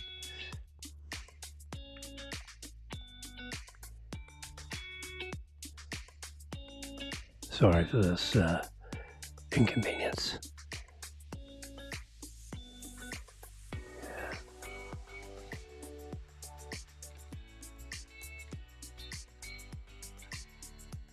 All right, there's a normal size. Yeah, so there's the letter.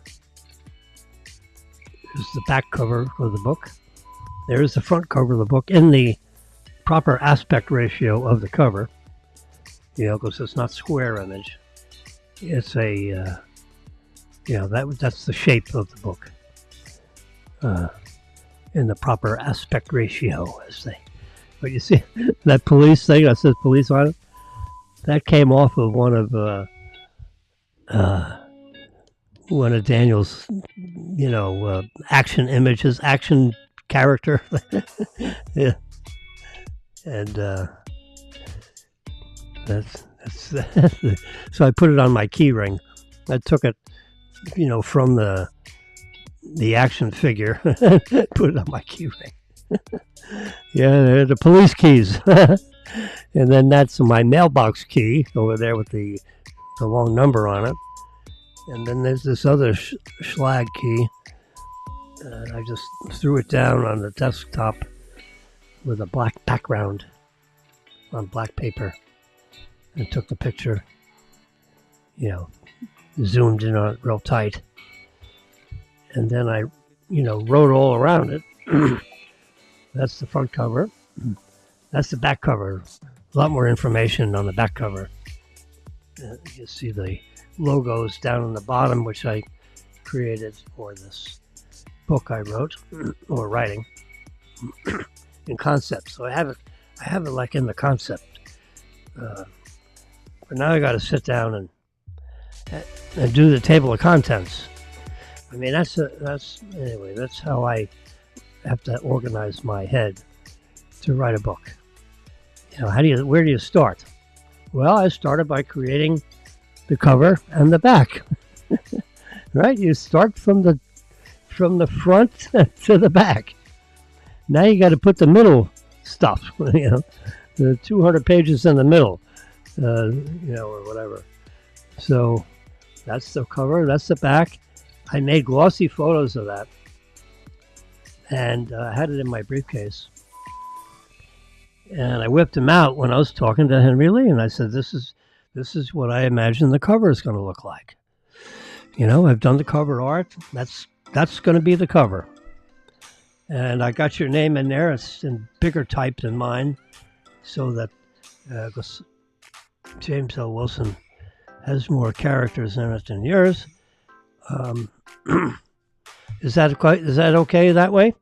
He said, "Sure, that's fine." I said, that's the cover. That's the back. I gave him copies of this. And if you see the age of digital photography is upon us. Yeah. No, I met with him like 10 years ago. Seriously. And I met him again at another event, like last year. Yeah. He visited. He has a personal friend here, which he plays golf with.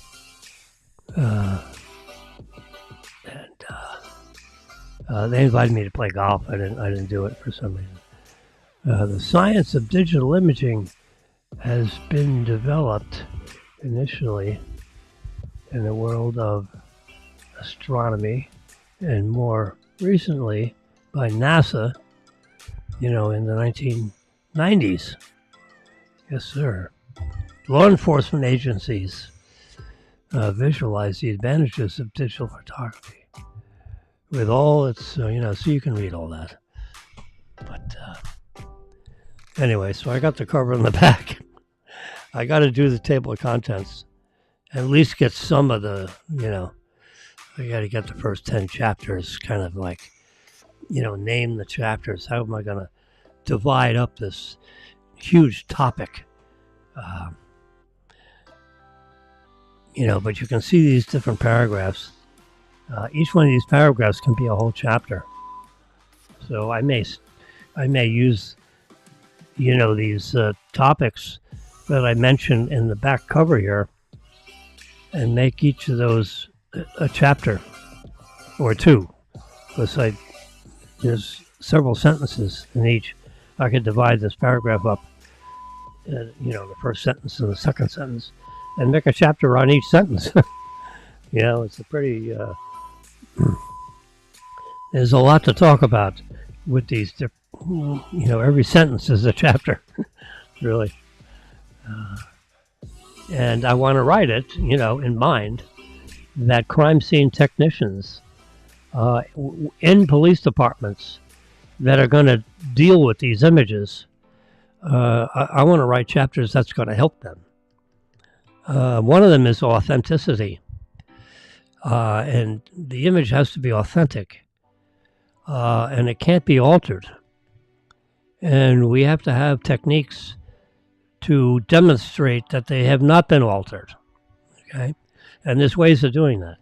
And that's going to be discussed in this book. Yeah. I mean, when I'm talking about it, my mind is going 1,000 miles an hour on writing a chapter. So you can just write a bunch of chapters. And hold on a second.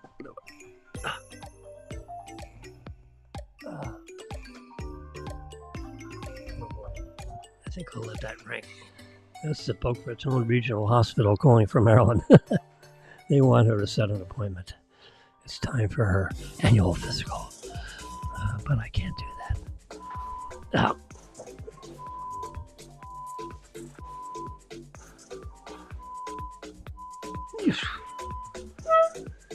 I set it to the recording so they can give a recorded message. Anyway, so that's pretty cool, huh? There's my letter that puts me in adjunct faculty. So I walk around and they call me professor. Yes. Professor, what about this? Professor, what about that? It's Sir Bob, professor. Thank you, John Harlan. He made that happen. We hope to work with you in the near future with teaching opportunities that arise within the College of Science. Your innovative project with digital internet access to raster files and the support you receive, anyway. That was good. He brought it up, at the meeting. Before the meeting, I met with several of the department heads that are in that. They voted. It was a unanimous vote. And there are several people in there that Dr. Holland wanted me to meet because they're some of the more, members that participate more in the meeting than others. So he wanted me to meet them so that they wouldn't question my ability to be on the adjunct faculty. And it's always nice to meet the people because then when they vote for you, they know who the hell they're voting for. Yeah. So Harlan said, well, meet with 3 or 4 of the most, the ones that participate more in these meetings. Some of these department heads just kind of like sit around and take notes, and they really don't participate that much. So I didn't have to meet everybody. So I met some of them. Anyway, they voted unanimously. Sure, Jimmy's good old boy. Yes, sir. That was good. That was, holy crap, 20 years ago. A little more than 20 years ago, right? Wow. Seems like 2 years ago. There's Dr. Lee. That was, 15 years ago or so. Yeah, we met. Robin organized a meeting of all the important people regarding forensic something or other. I don't remember what the thing was that they were talking about. But she invited, people like Henry Lee. I was just somebody. I said, hey, how about if I come along and watch? And she said, fine. You can stay in my room with me. I have a room. It's got room for you. It's got a side room. She had like a suite thing. So I didn't have. So I flew to Phoenix and met her at this Actually, she and Dr. Lee, he rode with her to pick me up at the airport. Boy, you talk about he wouldn't let me carry my bags. He grabbed my bag. He said, "Which is your bag?" And I said, "Well, I think it's this one." So he pulls it off the thing, and I said, "Well, let me have the bag." And he says, "No, I will carry your bag." That was really amazing. The guy's quite a gentleman. He would not let me carry my bag from my airport, from the thing to Robin's car, whatever, or the cab, or whatever form of transportation to get to this this area that had that could accommodate meetings and so forth. In hotel rooms. It was a big hotel, complex where you could have a number of different events. And, 1,000 people, hundreds of people. So she had a big U-shaped table, and there were like 24, 25, 20. 6 times 3 is 18. Yes. It was like 24. I think it had a U-shaped where you had 24 people, and she was like in the middle of the U. And they would talk. She had a whole seminar thing or talking points arranged that all these important people. It was for her government work because she was in the forensic science thingy, and she worked for the United States government to work out this, the details of whatever the topic was, which I don't recall the topic exactly. I was there to watch her in action, as a parent, and the interested party in the subject material, and Dr. Henry Lee represented, one segment of the topic, and he sat around the U-shaped table with, a bunch of other people that you would recognize their names, but there's the three of us. When he was back in town, Marilyn told me that he was going to be at the Rotary meeting, at whatever date it was Friday luncheon. And I said, "Oh, can I come along because I like to say hi to Dr. Henry Lee?" And she said, "Absolutely." This is my wife talking. So I found this picture, and I made, like 5 or 6 of them, reprints of this picture. Sent it over to, one of the printing places and had glossy prints made. This is a high quality digital image. And so I made, like 6 5x7s of it. And when I saw him and introduced myself, he knew me right away, like, God, which I was, proud of in a sense. So I handed him these pictures. I said, "Remember this picture?" He was so pleased to get this picture. I said, "There you are." It was 15 or so years ago. We calculated it was like 13 or whatever. He knew the exact date. There's a, in the exit file. Let's see if I. Gosh darn it. No, I can't. Yeah, this is actually off my website.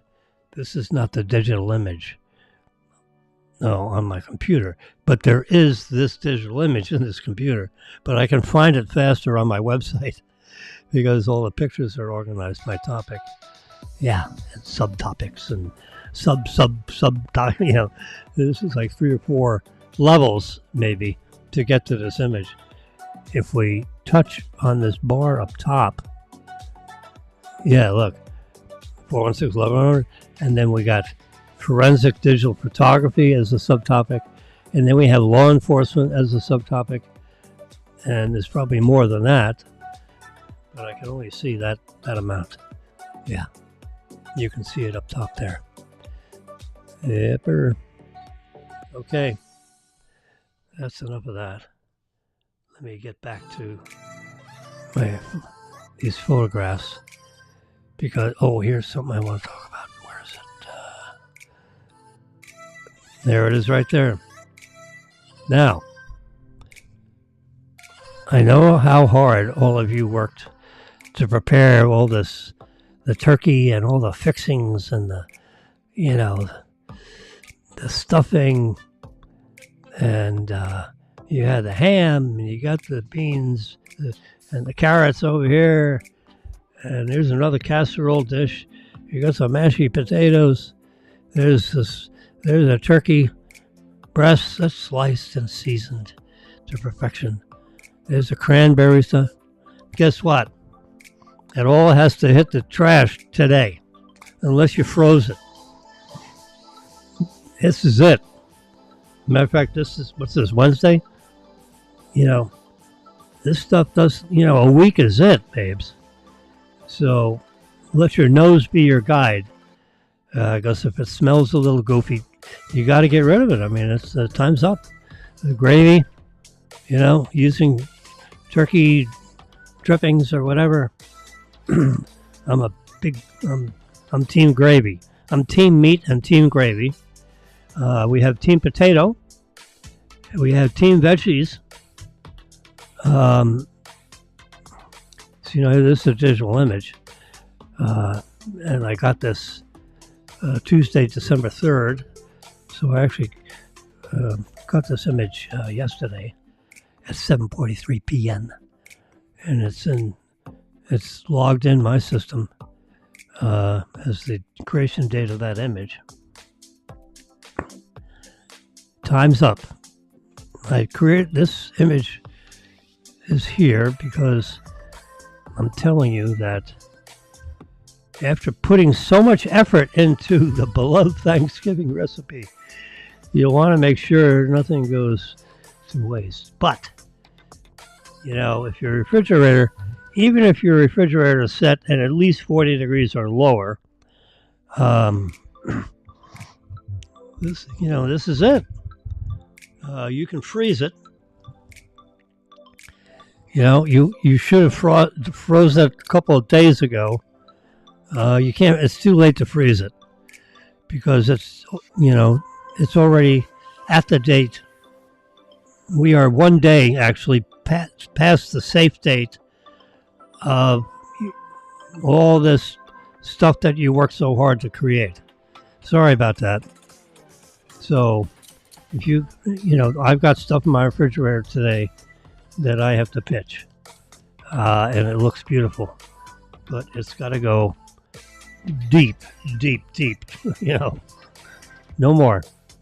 Yeah, sorry about that. See, here's Fox News. Look at this. The Wall Street Journal says Trump is mulling over replacing Hegseth with DeSantis. In my opinion, which I don't know Trump, but if he's mulling over this, that means that he pretty much knows that Hegseth isn't going to make it because there are too many senators that are, really, we got to push this guy through.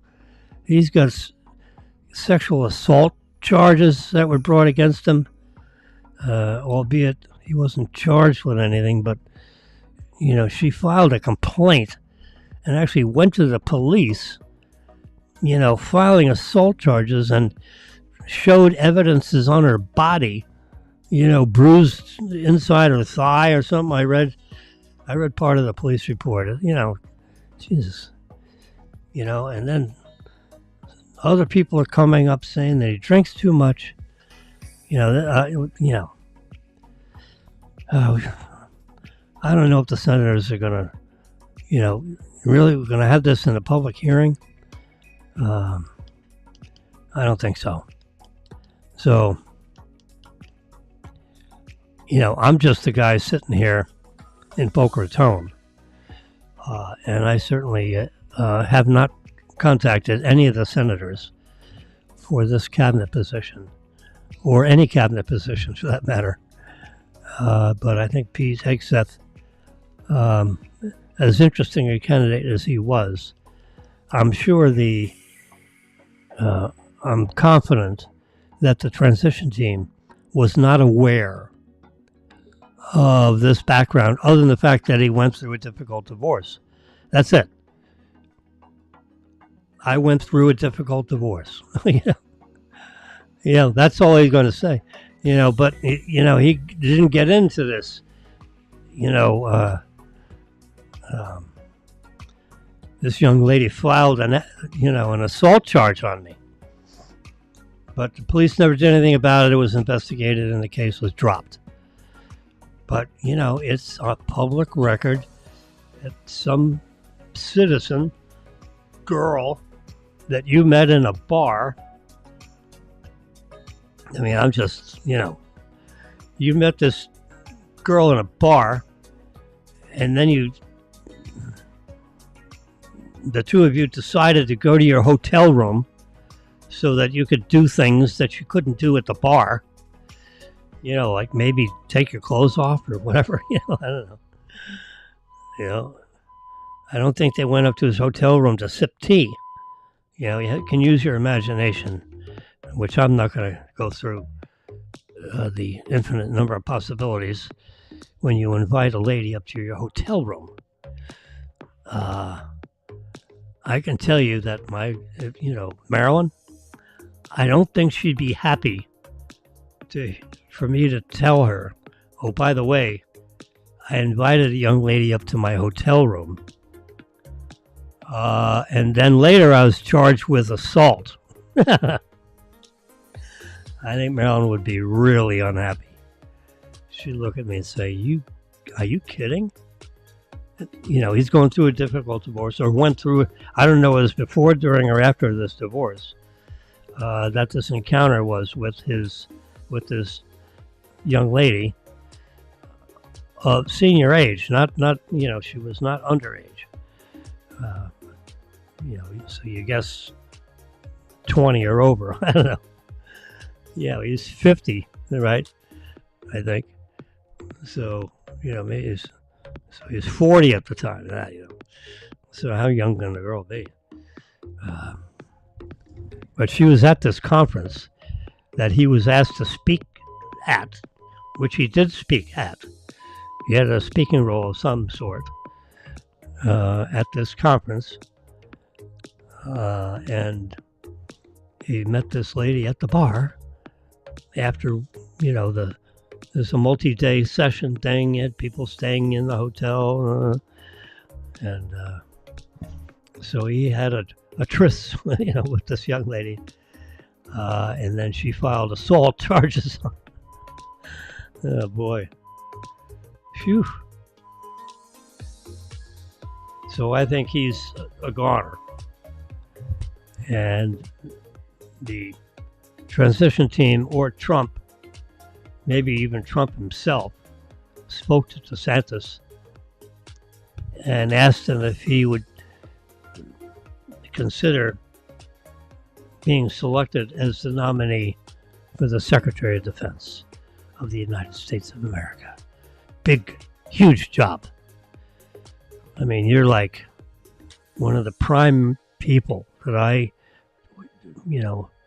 want to confer with regarding our entire armed services.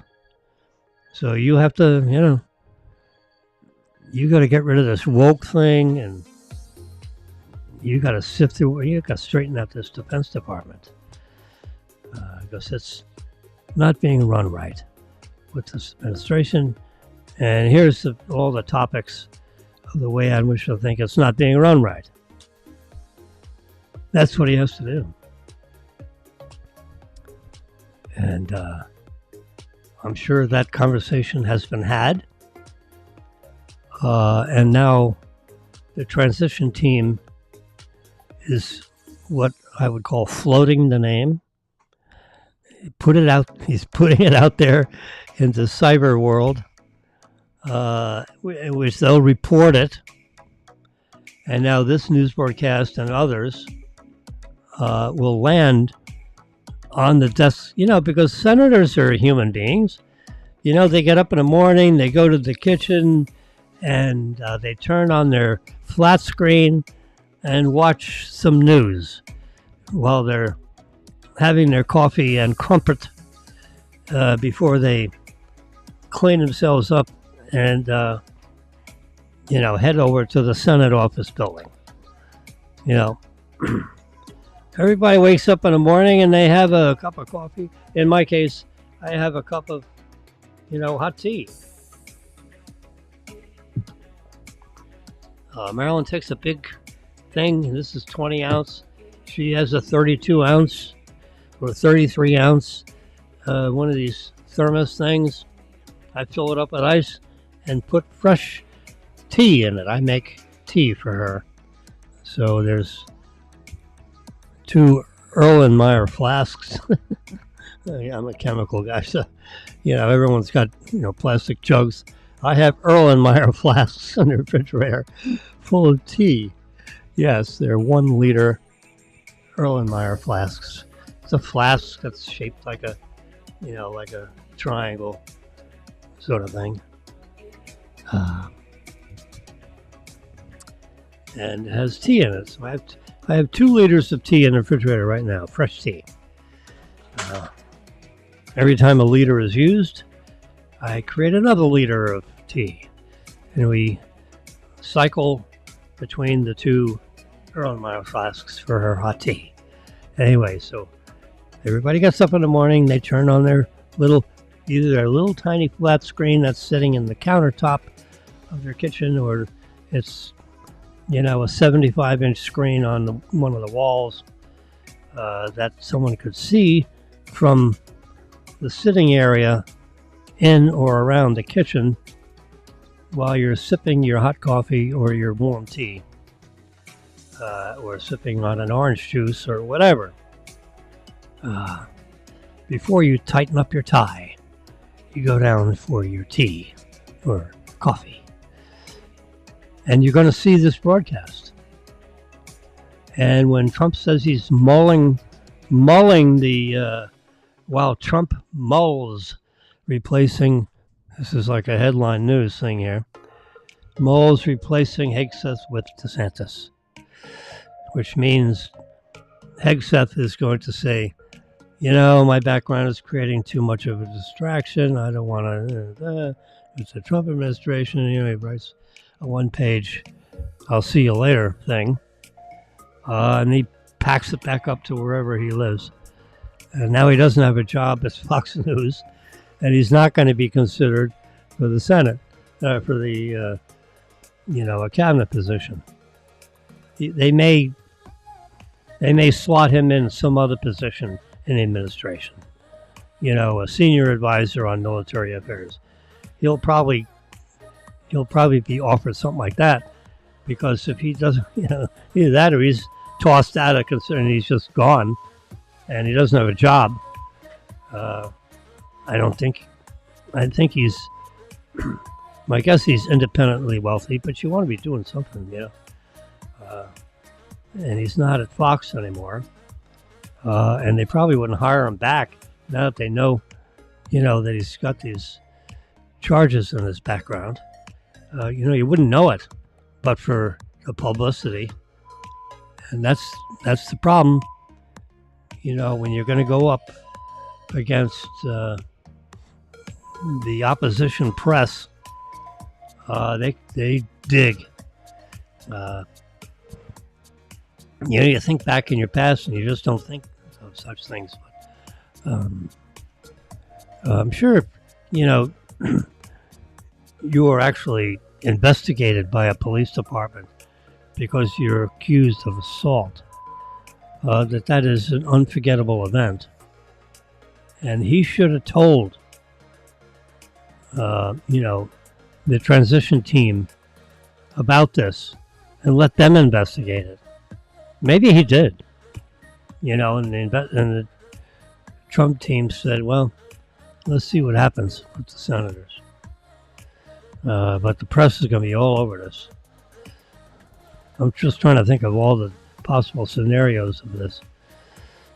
So either everybody knew and hoping no one would care, or, some senator, I just read an article that Lindsey Graham is, concerned about this kind of thing in his background. I'm concerned. Concerned is that's a terrible word. When you're trying to be considered for a top post in an administration that half the country doesn't like, right? I mean, when you won by 2%, he won by 2% of the vote. Okay, maybe 1.5%. So it's close, even though you consider it a decisive victory because he got 312 electoral votes. And I tried to explain what that means earlier today and other days. Each state, votes. Everybody votes for the president. You have several choices for president. Everybody votes. All the votes are counted on November 5th.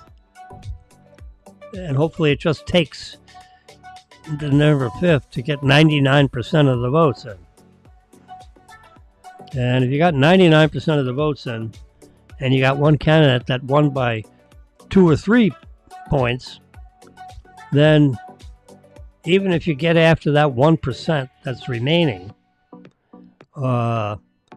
and every one of those people voted for the other candidate, and this candidate has still more votes, then you can announce that person as the winner. That's how they do it. So if you win the state of Florida, you get 29 electoral votes. And why is it 29? That's the number of House of Representatives you got. And if you win the state of Florida, you're going to get all of its 29 electoral votes. You get no votes for participating. There's no second place trophy. It's all or none. You either won the state of Florida or you didn't.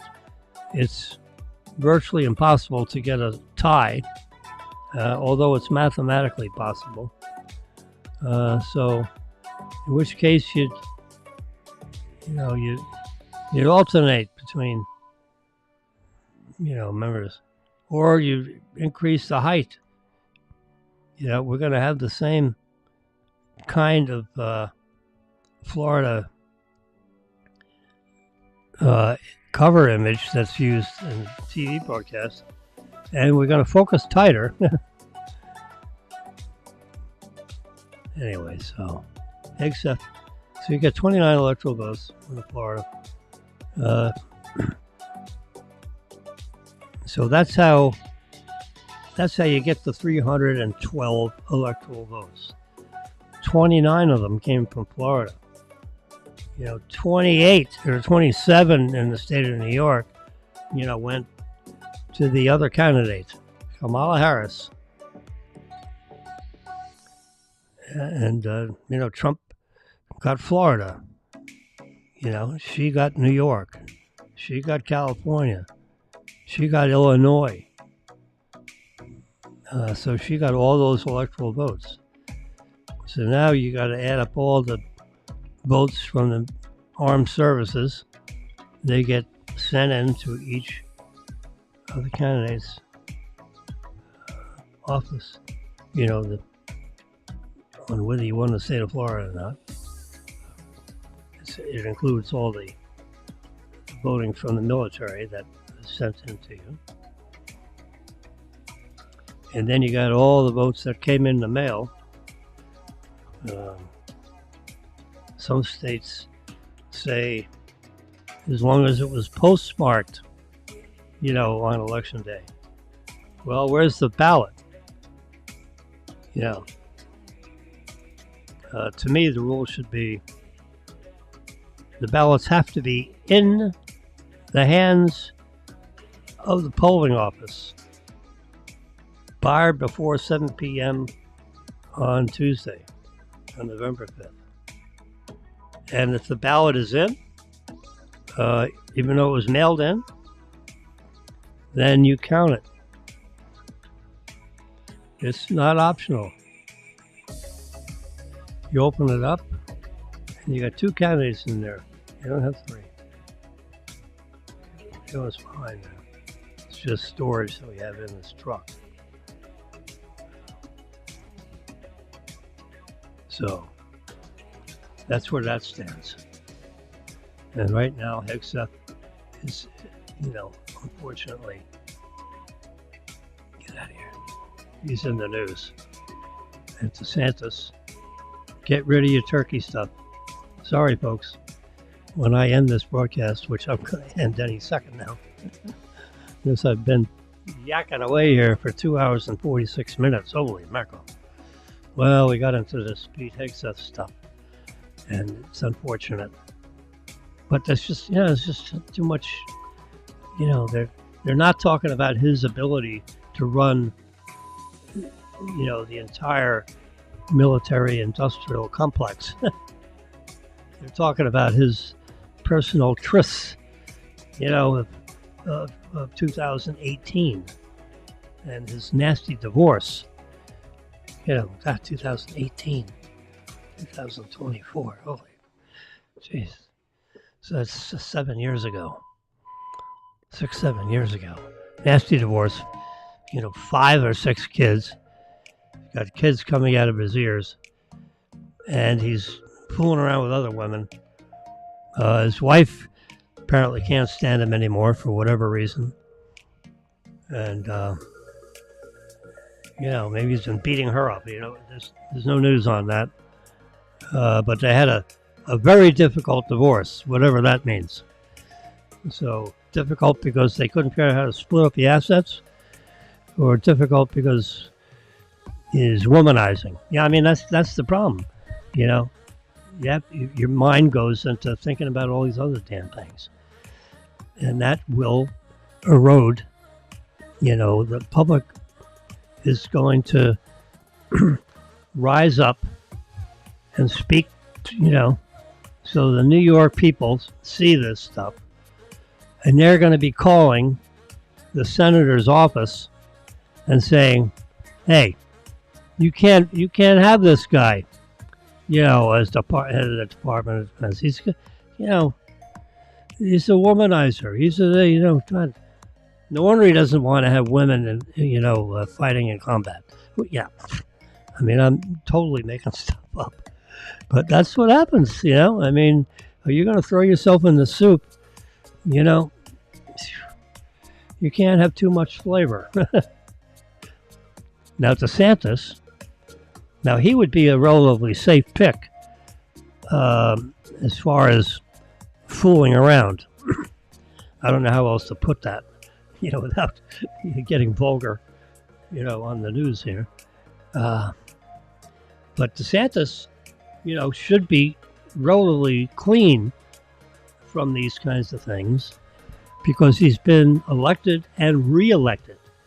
And the opposition party and the opposition press would have scoured his background like crazy where this stuff would have come out. See, with Peter, he was in the military. Apparently, none of this stuff happened while he was in the military. Fine 20-year career and all this stuff. 3, deployments in battle, Princeton and Harvard graduate, geez. But you don't have that background check kind of stuff. No one would have heard, no one's heard of all this stuff. No one really dug deep enough to care because he wasn't really in the political eye. And apparently Fox News didn't have any clue about this. But DeSantis now, on the other hand, because he ran for the governor of Florida, and it was a squeaky election first time around. Trump stood up for him, which helped. And so he got elected, the governor of the state of Florida. His background has been examined by people that don't like him because they're in the opposition party. And their staffs dig deep to try to find dirt to hopefully make him not be elected governor of Florida. I mean, that's what happens. So he's gone through this vetting. You call this vetting, which means you go through someone's background. You have a questionnaire, and the questionnaire says, is there anything in your background that would be, and then you check yes or no. Well, sometimes you just don't check the right box. I can't believe, the questionnaire that you're provided doesn't have a question like that. Is there anything in your background that we need to know about? Because the opposition, I don't know how far they go into detail. You can use your own imagination. But the opposition stabs because you have another candidate, right? And the other candidate is trying to beat this candidate. So the first thing, second thing, whatever, one of the things that's on the job description of the stabs of the Christ, I think he ran against Christ. And so Christ's staff has gone through, DeSantis' background to the point where, Chris, I can't find anything in his background that we can throw out there to try and soil his reputation. I mean, that's what the opposition press does. And if your background has anything in it, that can be embarrassing to the president, in this case, come out with it now. Well, just Hegseth didn't. So now he's, he may get a slot in administration, but it's not going to be Secretary of Defense. It may be someone that interfaces with DeSantis, because he's going to be the Secretary of Defense. I'm assuming, perhaps incorrectly, I'm pretty sure that the transition team and Trump have contacted DeSantis to make sure he's interested in the position. Because you can't say Trump mulls in replacing Hegseth with DeSantis if you haven't called DeSantis. Number one, found out if he's okay with this. He's willing to step out of being governor of Florida to step into Secretary of Defense at the pleasure of the president. Which means that any time during your activities acting as head of the Defense Department, Secretary of Defense, you could be yanked out by the back of your neck and replaced with somebody else because you work at the pleasure of the president. Now, hopefully you have, good relations with, I think they have good relations. He's governor of Florida, elected twice. Trump has supported him twice. Governor of the state of Florida is no joke.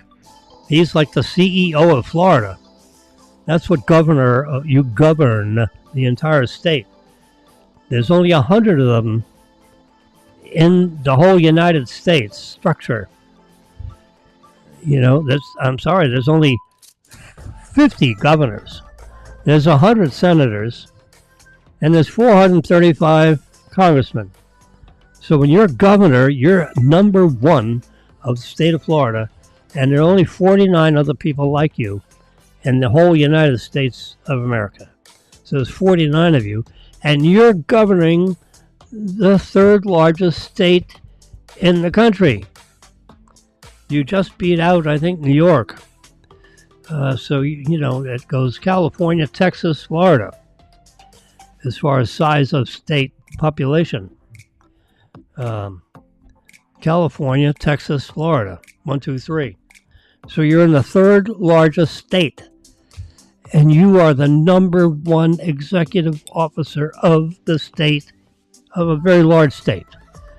So that's and you have a 15 or 18-year military record. I forget how many years it is. It's over 15, or at least 15. Seems to be family man. No one has, he's been vetted 2 different times. He's had 2 different encounters with the opposition staff and the opposition media, trying to find something that they can throw out there to soil your reputation. That's how competitive running for office is. You rarely run unopposed, where no candidate's even considered, running against you. So that would be running unopposed. That rarely happens, certainly not as governor. Yeah, there are people get elected for office and they get, the commissioner of Palm Beach County or something. They have 5 or 6 slots, and 1 slot in group 3 or something like that. No one runs against you, so you win, because you're run unopposed. So by proclamation, you're just got the position, but not governor. So he's been vetted by 2 sets of opposing candidates, trying to look for dirt, couldn't find any. And that's exactly what Trump wants to hear now from his transition team, because they got surprised. I think they got caught off guard with this Hegseth thing. So this is the 3rd person. Now, he hasn't stepped aside yet. He is saying, I'm in. But, see, here's this guy. He withdrew. He's a Hillsborough County sheriff.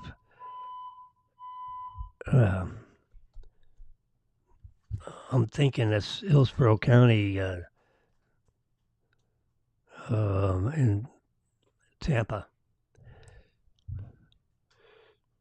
I think. I don't know. I don't think. I'm looking at the spelling of Hillsborough. I think one of the other. I think the Hillsborough of, adjacent to Palm Beach County. I don't think it's spelled this way.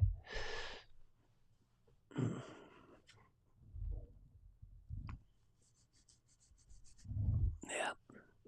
Anyway, so that's the news. And we're going to hear all about that, either today or tomorrow. Hegseth will be in or out.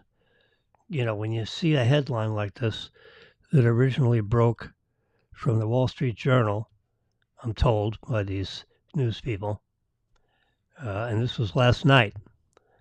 This gentleman does the late news at 11 on Fox, and I watched the entire hour. I went to bed last night at like 12:07, and I went out like a light, and I woke up at 6:45 a.m. Yeah, and because I was listening to this story. This is an image of the screen breaking news. So this broke last night, and it's simmering today.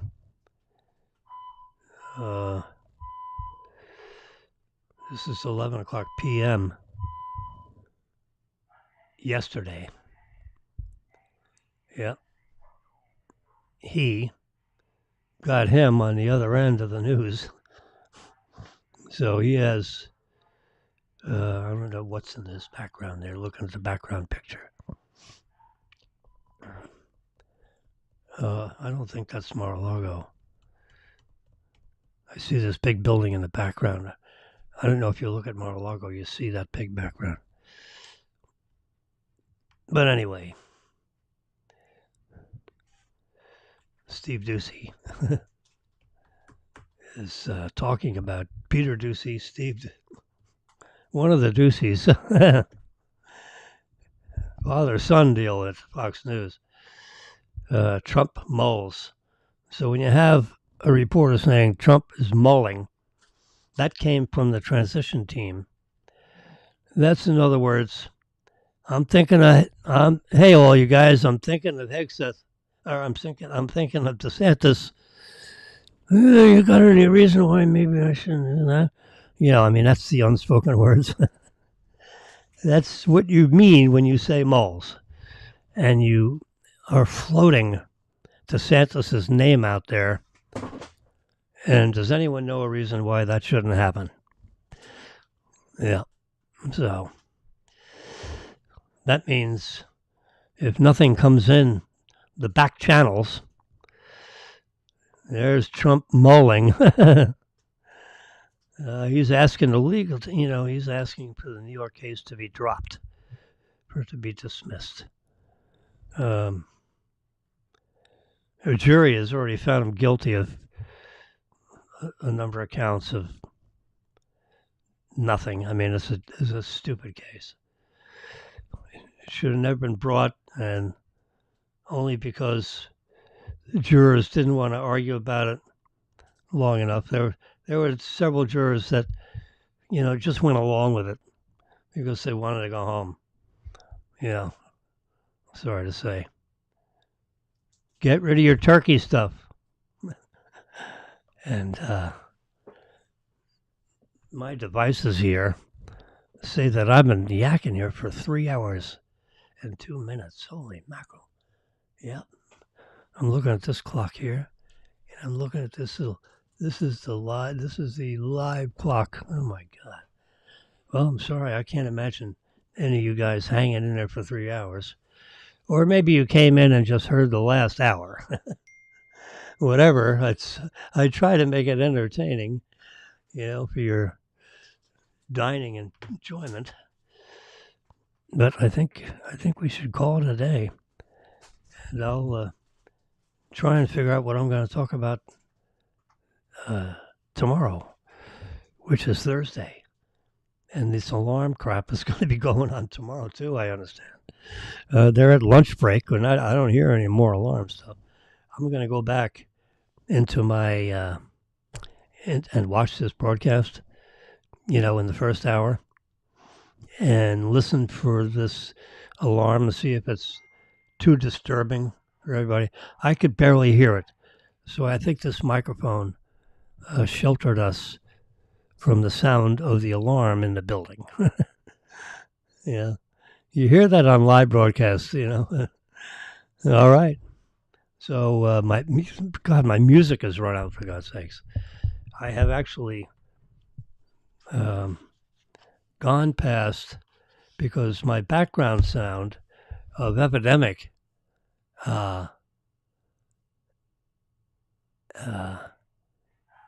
is only 3 hours and 1 minute long. There we go. See, now it's starting over.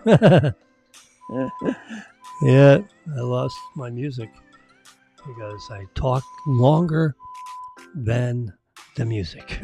and it's a 3-hour soundtrack. Yeah, geez. Sorry about that. All right. Yesterday was 1 hour. And this one, I talked right square through to 3 hours. So I'm gonna say, have a nice lunch. It's 12. You can see my clock up here. It's 12:08. Exactly. No, 12:08 and 15 seconds. Yeah. Phew. So I'm gonna give you 30 seconds of Epidemic at the end of this, and I'll stop talking. See you tomorrow.